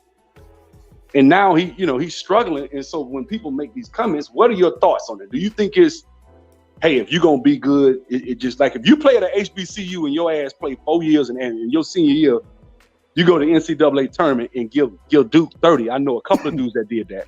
Mm-hmm. Destroyed Jeff Capel. Destroyed, what's that guy, when they had Jason Williams and the other dude. There's 2 dudes on there. Chris Duhon. Yeah. Man, I know a dude named Malcolm State. But look here, bro. One of the best point guards I ever seen in my life. This dude was the truth, bro. This dude made me. After the game, I just walked through like, bro, where you been all my life? Like this cat put the ball right where it needed to be, dog. He was a monster. And then he'll give you 30. And it was quiet too. It was real efficient. He didn't miss. He don't need about 6 shots to get 20 points. That's it. He does not miss. And I'm talking about every game I seen him, that's how he was. Guess what? Went to the NCAA, gave them cats 30. Mike Krzyzewski said, man, that boy for real. He didn't even get drafted. He didn't get looked at. Chris Duhon was like #1 in the country when he came out. Jason Williams came out the next year. He was #1 in the country when he came out. And this dude dropped 30 on them. Dion Reed said you long with it, so get to the question. Okay, the part of it, I'm just saying, do you think that it's always just, if you don't make it, is it just because you ain't that good? Or is it a lot that goes into that? I think that's a great question, and that's where politics comes in. And no, we know several guys who deserve. Lenny Cook comes to mind, who should have got a real look. And if y'all know, Lenny Cook was the rival to LeBron James in high school. Lenny Cook should have definitely got a look. No, so the reality is, man, you don't get a fair shake. I get another guy who should have got a real look. Well, he did get a look. Trey Johnson, man, he played at Jackson State University, as a matter of fact. You know, everybody loves Jackson State now, but this was back in 2007. He didn't get drafted, but let me back up. He's basically like a 6'3" version of Carmelo. This dude averaged second highest point total in NCAA behind Adam Morrison. Y'all remember him from Gonzaga. I played against Trey 3 times in my career. That dude was the real deal. Like you said, like an efficient 30. He was giving people an efficient 50. Like he gave UTEP 52. He gave Rutgers 55. He gave another big school like 50 plus. And then every time we played him, he gave us a consistent 30. Like we just couldn't stop him. But I say all that to say, he got to look with the Pelicans. He got to look with he bounced to the Lakers as well. He started with the Bakersfield Jam, the D-League affiliate. And I just think, man, his game was translatable, but at that same point, it's like, how do you fit a franchise? You can be nice, you can get buckets, you can do all that, but how do you fit the political aspect? How do you fit the team dynamic? And then do you fit a need? And I think that weeds some guys out too. And it's unfortunate because the storyline don't match up with you being this great player outside of that. But intrinsically, you know what I mean? Like you still, it makes sense why you didn't make it because it's just a finite amount of people who can actually make it. So, no, what you're saying ain't wrong, but I can understand how some dudes slip through the cracks. I mean, look, I played against, you probably remember this guy, Frankie King, got drafted by the Lakers. Me and him played that whole entire summer before he went to training camp. Mm-hmm. I mean, this dude was, I ain't really see no flaws with this dude, man. But at the time they had Nick Van Exel, they had just gotten Kobe, you know, and this guy was hell, man. I mean, this dude defense was just, and talking about strong, it could jump. I mean, this dude could do it all, man. I was like, damn, I played with, what's his name? Charlie Ward. Yeah. Telling my age. Played with him. I played with Stackhouse. I played with a lot of NBA players. You know, people don't probably remember Elmore Spencer from UNLV. I remember him. Yeah, he used to love my game. He used to love me, man. He's always tell me I was good. Him and Cliff Leviston, they love me. I remember him too. But back in the day, I used to play with these cats. I'm telling you, I ran into some dudes who was right on par with them cats. And they would get cut. Like this one guy, I'll never forget, he got cut from the CBA. And I'm telling you, this guy, I was like, how did he cut this dude? You know, the reason I'm saying that, like, another example, Steve Rogers, who is from Alabama State, which I know you played against us, Alabama State. Steve Rogers led the nation in scoring at like 28, right after Bo Kimball. Steve Rogers was like the #1 player. I'm talking about 2 years in a row. Went to Mississippi Valley, then he came to Alabama State because he's from Montgomery. Man, Steve got drafted by the damn New Jersey Nets, late second round. They already had Drazen Petrovic. He wasn't finna beat him. And I think they had just gotten Kenny Anderson. So I was like, he ain't gonna make the team, bro. Sure enough, he ain't make it, you know. And so look, I think that in that circumstance, he probably shouldn't have made it. But what I'm saying is I just see a lot of times where the better players, if they ain't got the right pedigree, I think pedigree goes a lot into it. I mean, let me comment because you hit a very good point, and I gotta say, I know that this is your favorite content creator. FYF had a great comment in a he was in the lion's den of a place, and he said this. He's like, well, guys were talking about Jello Ball, about not getting a fair shake, and this is kind of like right congruent with what you're speaking about.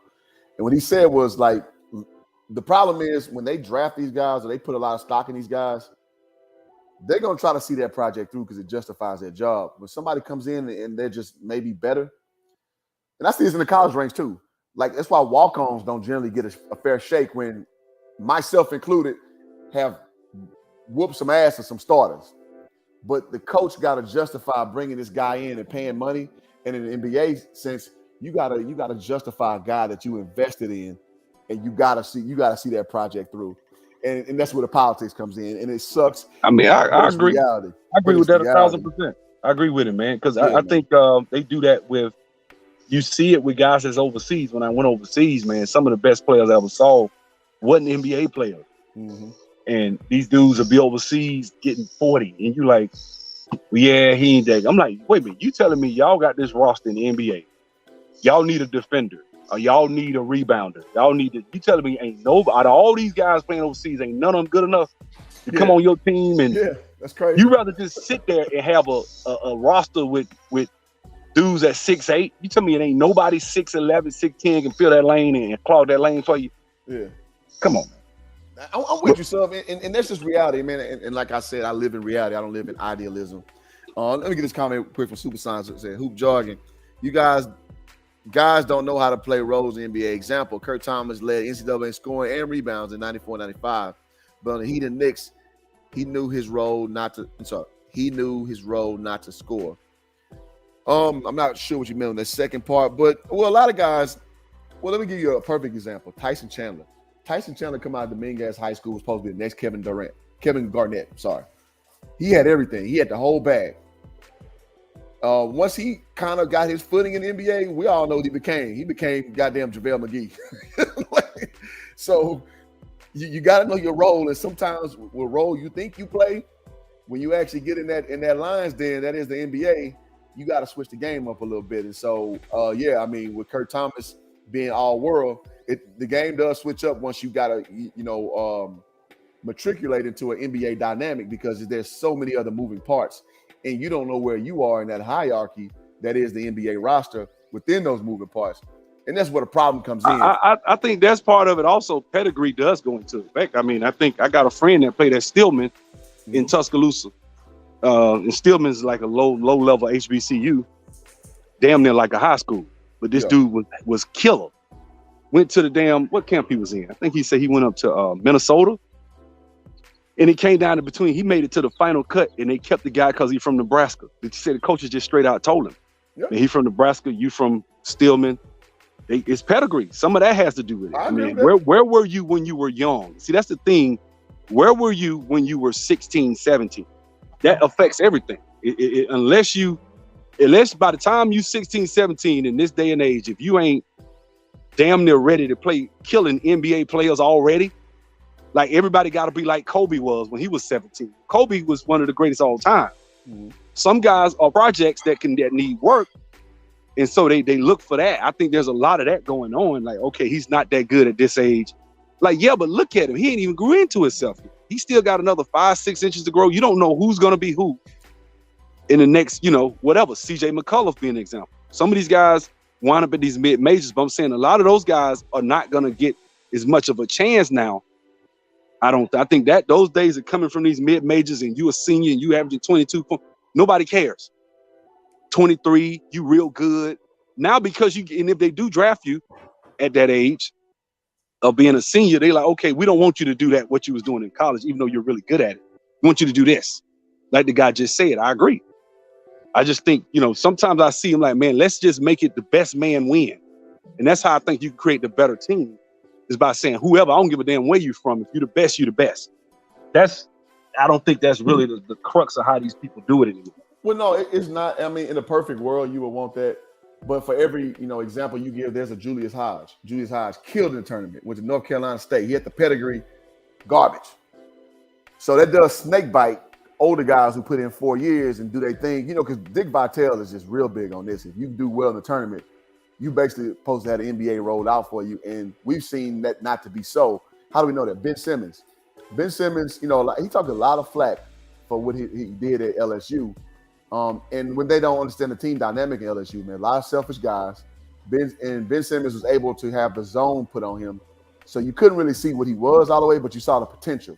And these guys are, at the end of the day, having these multi-million-dollar jobs, you got to have a predictor better than just, as we say back in Houston, pulling up on the court in college, because it doesn't always lead to you doing the next level. Again, Julius Hodge. Oh, I forgot you from Houston, man. I'm about to go to Houston in September, man. I need you to tell me where to go and where to hang out. Man, I just went back from my best friend's wedding, man. I got the layer laying down a little bit, man. So I got you, bro. Let me know. I got you.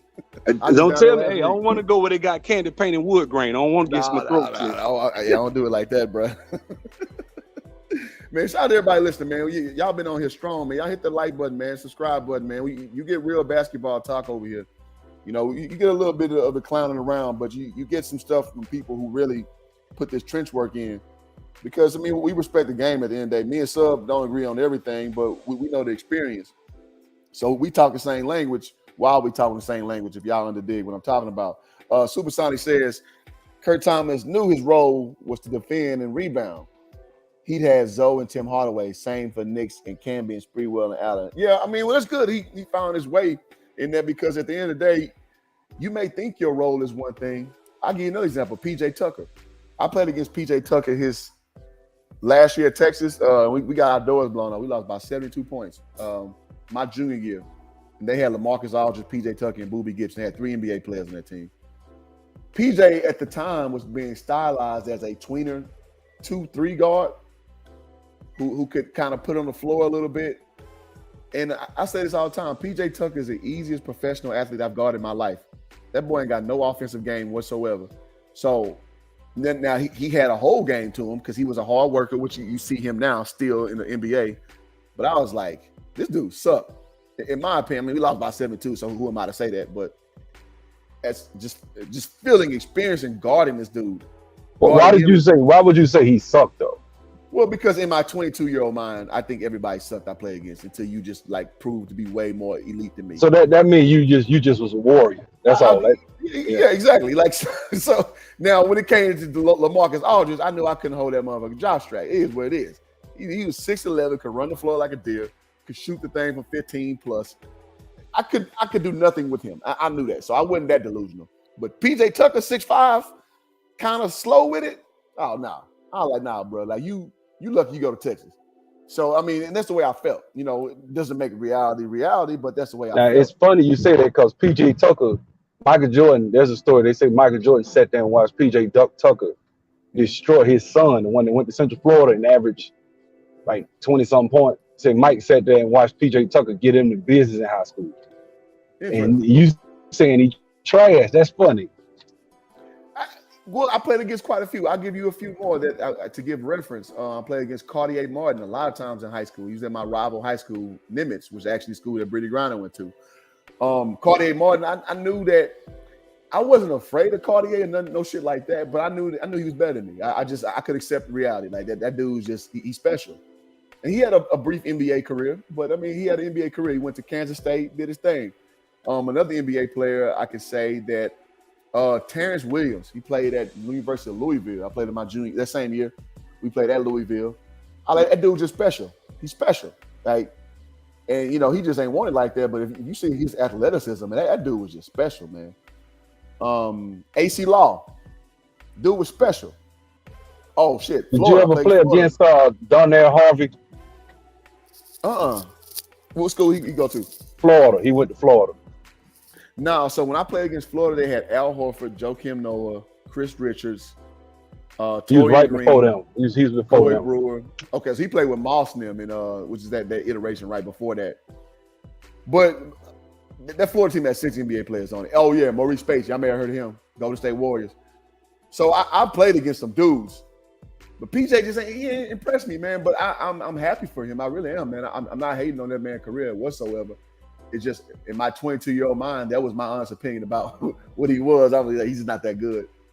That's just what I felt at the time. So I just gotta keep it trilled on these streams, man. I can't I don't sugarcoat it all, man. That's why I posted my national letter of intent on my community tab. Y'all see, I played for real. I played basketball for real. Hold on, let me say something. So if you think about it, we played with a guy, we called him Cali, right? Now if we played pickup, Cali was all right. Cali was not that good, actually. Cali, you put Cali in an organized system and run him off some screen, Cali give you 40, dog. Cali will give you 40 just because his shot, man. He had a shot. His mama used to run track. His sister ran track. This cat ran. He was effortless. He could shoot way out, and he didn't even have to throw it. It was just something about the way he shot. Cat was probably 170 pounds, soaking wet. But I'm talking about that cat's shot was liquid. You hear me? Like just, I'm talking about he shot way up in the air too, and it'll go down, boom. And man, I'm talking about this cat would come down 5-6 times straight and do that. So it just depends, man. Certain people don't look right, but certain people look in a system. You put them in a system like Scotty Thurman from Arkansas back in the day. I remember Scotty Thurman. Yeah. Scotty Thurman looked like a first round lottery pick. So I played with him at run and shoot one day. I was like, this dude slow as hell. What year you finished at Arkansas? They won a championship with the Razorbacks, and then it was him, Corey Beck, Al Diller from Birmingham, and another dude. I think they won in like 93, 92. I don't know. He was right after my coach. My coach at Prairie View, my junior year was Daryl Hawkins. He played on that team right before them. We actually had Nolan Richardson come and do some of our practices and shit. So yeah, that's crazy. So he messed around and played. So that means you came up under that 40 minutes of hell then. Oh yes, sir. Y'all locked down on DC. I love that. I love that defense. See, we ain't had the personnel, but yeah, that's what we did though. We ain't had the personnel. Funny comment. We played against Louisville, and then the commentators is like, well, Coach Hawkins mentioned about bringing back the 40 minutes of hell. It's probably gonna be more of 40 minutes of heck against this Louisville team, which is true. Like, cause we did a lot of matchup zone, like, and we did a lot. I'm being with you. I think defense a lot of times is just decision. Like, you just got to make up in your mind, I'm gonna play deep. You're not gonna be able to go on offense and hit 40. You just not. You don't have to make up in your mind, I'm finna make it hard for this cat. I'm finna, and it's just a will thing to me. Defense is will. I played against guys that were way better than me. I'm gonna be honest with you, but it was just like, I'm not finna let you do me like that. It's just pride. Like, I took pride in my defense, and we would play that. I played in a high school system where it was just lockdown defense, bro. I was the guy they put on top of the press, so I had to move. You know what I'm saying? Like, they swing the pass, I got to get over there to keep the trap going on the press, bro. That's a big responsibility to be at the top of that press, man. Exactly. Like, you got to be a mad dog. They'll call timeout. I'll be on the side about to die. My heart about to come out my throat. But I loved it. I just, what I would not give, that was the most exhilarating feeling, man. When you come down and you lock up on D and they turn that rock over. Yeah. And you know you made it happen because you on top of the press, like a mad animal. Yeah. But I used to love it, bro. I ate, slept, and breathed defense. That was my, I wasn't the best offensively. I could score, but I ain't really become a good, offensive player until I got out of high school. But defense, I don't care who you is. You could be, ranked. I didn't care. I was like, I'm blind. You cross me up, the crowd go, ooh. I think the key was just not having a conscience. Like, somebody come down and they cross you up and everybody go, ooh and all. This is before M1. Yeah. But I was blind. I'm like, okay, he gonna do it again. Yeah. Next time I'm gonna get my hand on that rock. Do it again. I'm gonna get my hand in there and I'm gonna catch you. And we go another way. And that's what I used to do. I was known for that. And that was me on defense. Like, I wasn't afraid to get dunked on. I had hops. I'm 6'7". So my whole thing was go with the glass, 2 hands, hard. I've been dunked on very few times in my life. I would glass the shit out of people's dunks because, like you said, it's a mentality. Your mentality is, I'm not going to let you embarrass me, and I'm not going to get taken out of the game for being soft. So I was going to come 2 hands on that glass every time. Now, one time we played against Texas Southern University, man, dude named, I forget his name, something Walker. That dude, he's one of the more Drake looking niggas. So I naturally gonna be like, nah, this motherfucker ain't got shit. But and I pinned this shit. He tried to dunk on me, and I remember looking at film for the next time we played him. This dude had a breakaway and windmilled on this dude so bad. I was like, oh shit, like he could have got me, but in my mind, I didn't care what he was because he ain't showed it to me. As far as I know, when the game played, he ain't show me he had that in him. So he would. So you could be the best leaper in the world, bro. I could jump. Like I had over 40, man. Same here. Nah, I glassed that shit. But it matters how time, especially when you ain't never like 6'2", 6'1".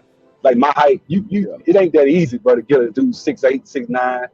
He can bounce and be right back up there. You got to, yes, you did. You got to draw the power from your legs if you short. And I had learned how to just spring up and dunk the ball real quick, but it's still, it takes a man for a little short dude, 6'2", 6'1", even 6'3". Some of these guys got them long arms, they can do it. But you just got a 6'1", you 6'1" with a 6'1" wingspan, it's all power.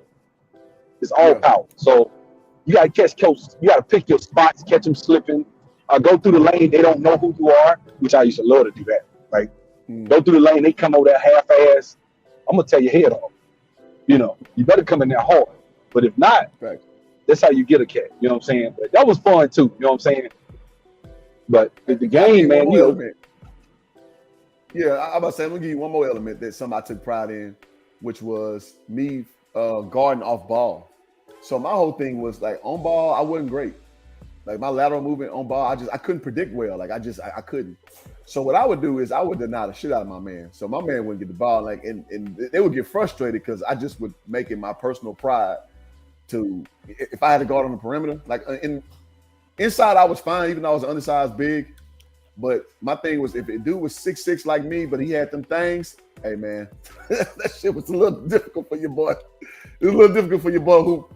But what I did was off ball, I would deny very stringently to take my man out the game, and it would demoralize the person I held because they didn't expect that shit. Because you can play against other blacks. I play HBCU. That's why I always say defense is you kind of cutting it out, bro. Oh my bad. Can you hear me? Yeah, I hear you now. You good? You hear me now? Yeah, I was saying defense, you can be slow and goofy, but if you got good technique on defense, you can be goofy as hell. But if you got good technique, you learn how to move your feet.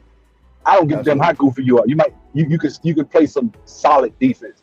And I've seen guys that weren't that good, but under good coaching, like we saw it with Princeton back in the day. When Princeton made that run, the very first time that I saw it in my life was in the 90s. Princeton made a run to like the Elite Eight or something way back in the 90s.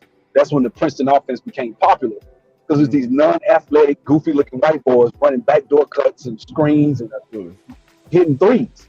It was just, and they played some lockdown defense, which defense is just will. I've never understood when people say, look, you can make a game like, and that's what a lot of times, if you got a guy that's willing to sacrifice offensively, he's willing to play real. He's a good defender. Like even when I play pickup, if it's a team with a stacked squad, I take the best guy, make his game hard to score. You can beat them dudes with just a bunch of role players. If everybody come in and make up their mind, I'm gonna rebound, I'm gonna play deep, I'm gonna do this, I'm gonna do that. It's not about that, man. And the teams that I think, when you take talent and mix that in with desire too, you got you something. Mm-hmm. Desire is paramount, man. And shout out to my guy, Coach Sewell, was speaking of the guy at Alabama State. He was talking about how he teaches his defense in football is that, man, do things beyond talent. So do things that talent does not require.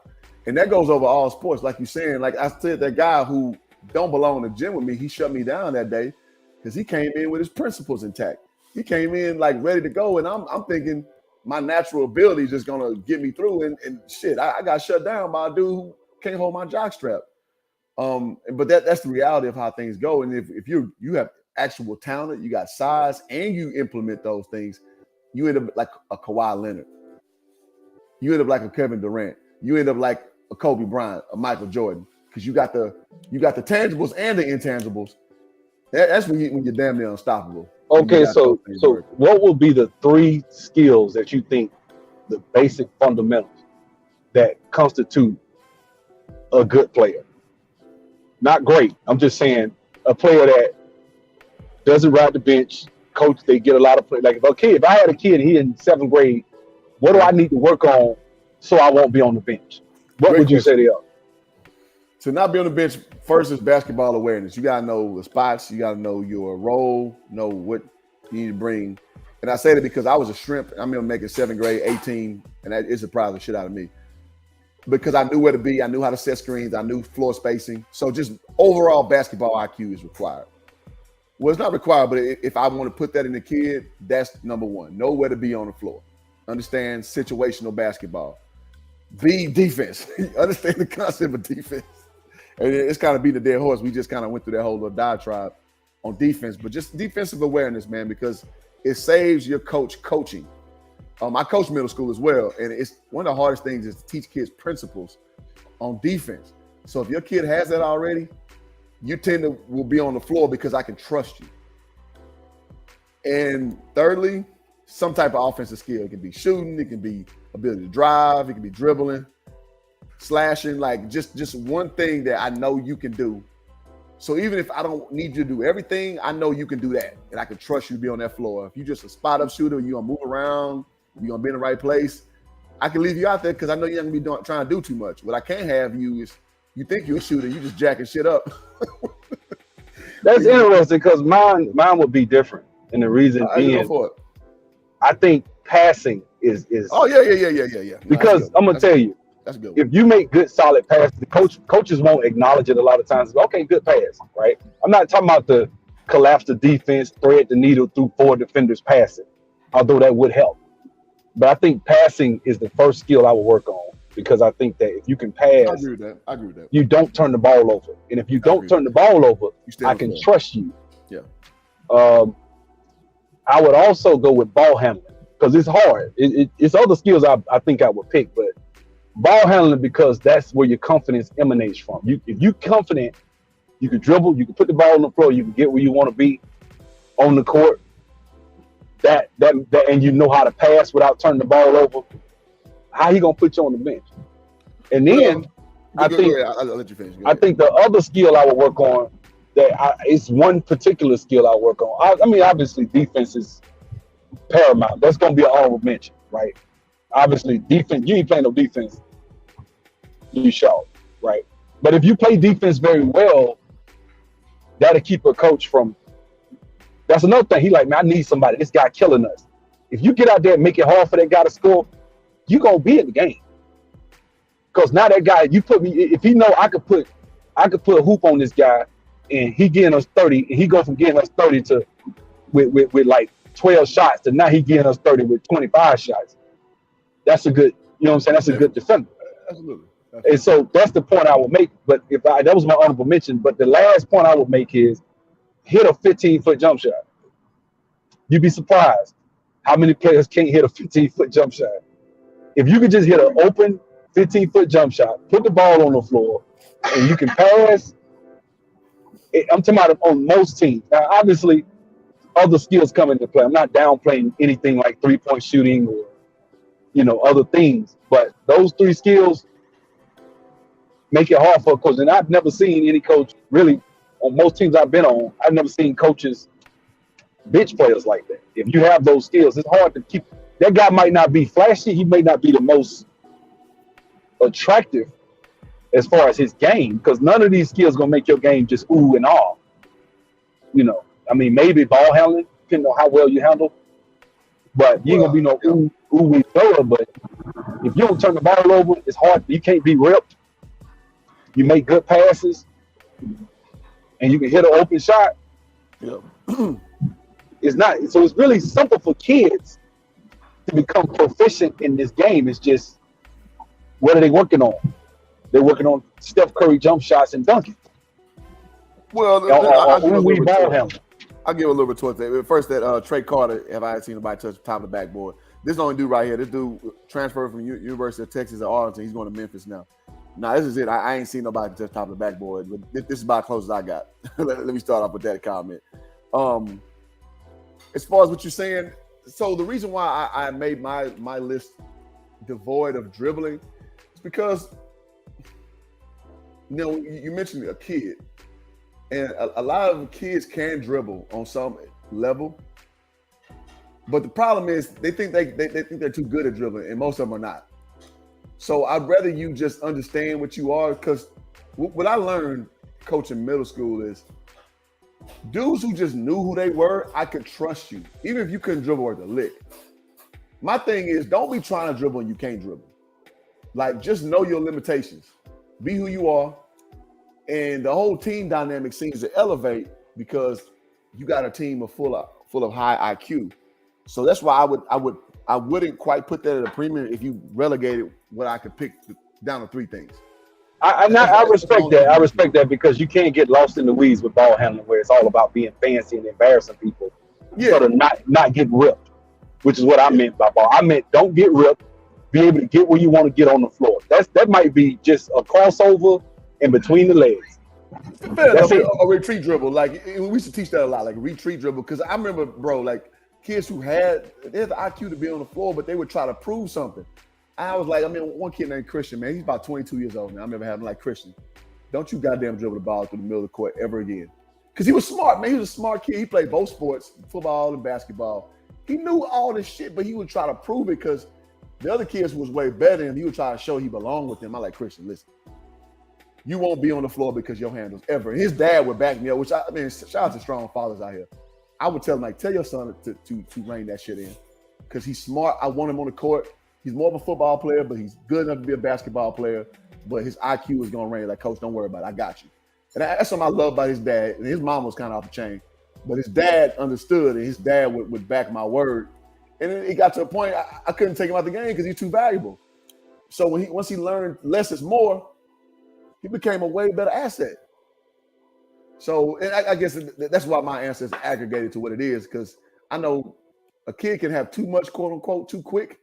It's like just learn what you are first, and then start implementing those things with repetition. Yeah, if you watch any cat right now, the average. If I go play 21 right now with some average kids in high school, some high school players, every player gonna try to do some move to embarrass me.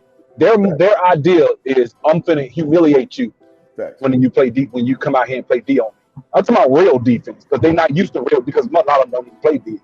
But if you play real defense, they get angry and they try to do some embarrassing move or try to, like, man, just look, you don't even need to beat me off the dribble. Just get half a step, ride it, use your body, and finish. You don't need all that. That's just a jab, go the other way. That's it. It's not, that's what I'm saying about handling the ball. That's because guess what? Triple threat to me is ball handling. Like, when you get the ball, it's not always about, when I say handling the ball, I'm not talking about coming down dribble moves per se, and one took the ball through your shirt, popping it, coming around doing the Professor Hot Sauce type stuff. I ain't even talking about that. I'm talking about just coming down. I come ball flat-footed man on me.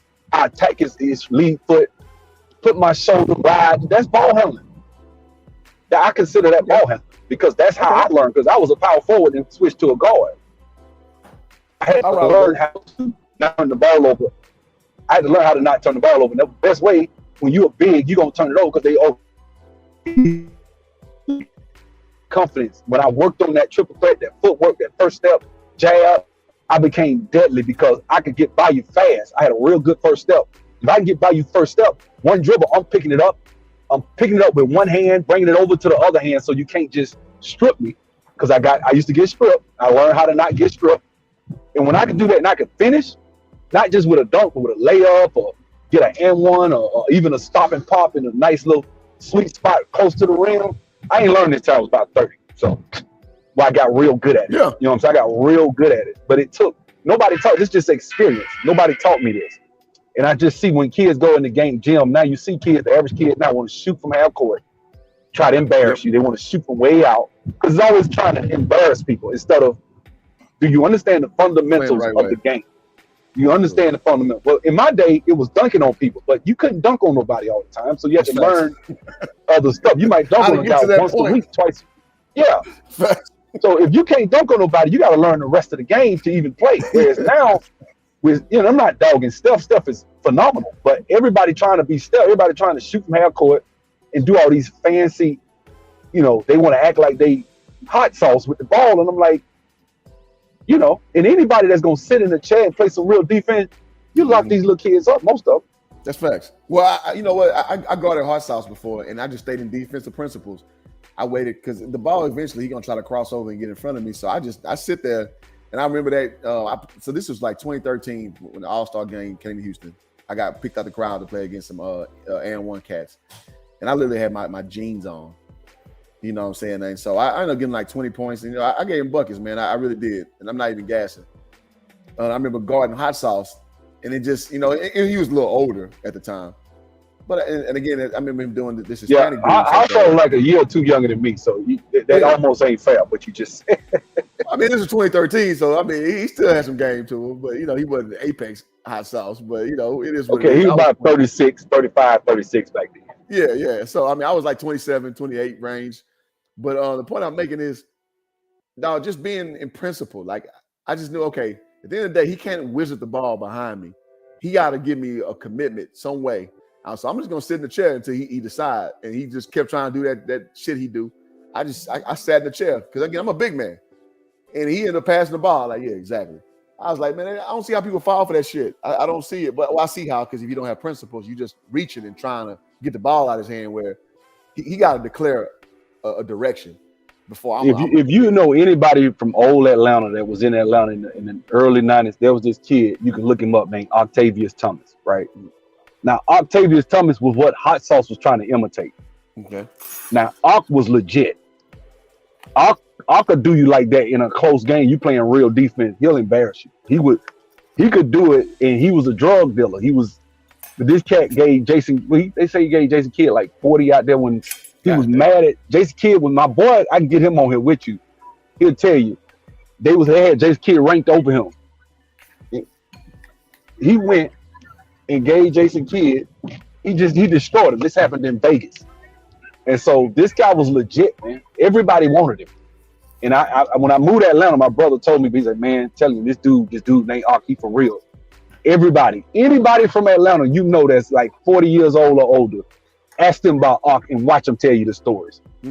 He went up against the Dream Team when they came here in 96.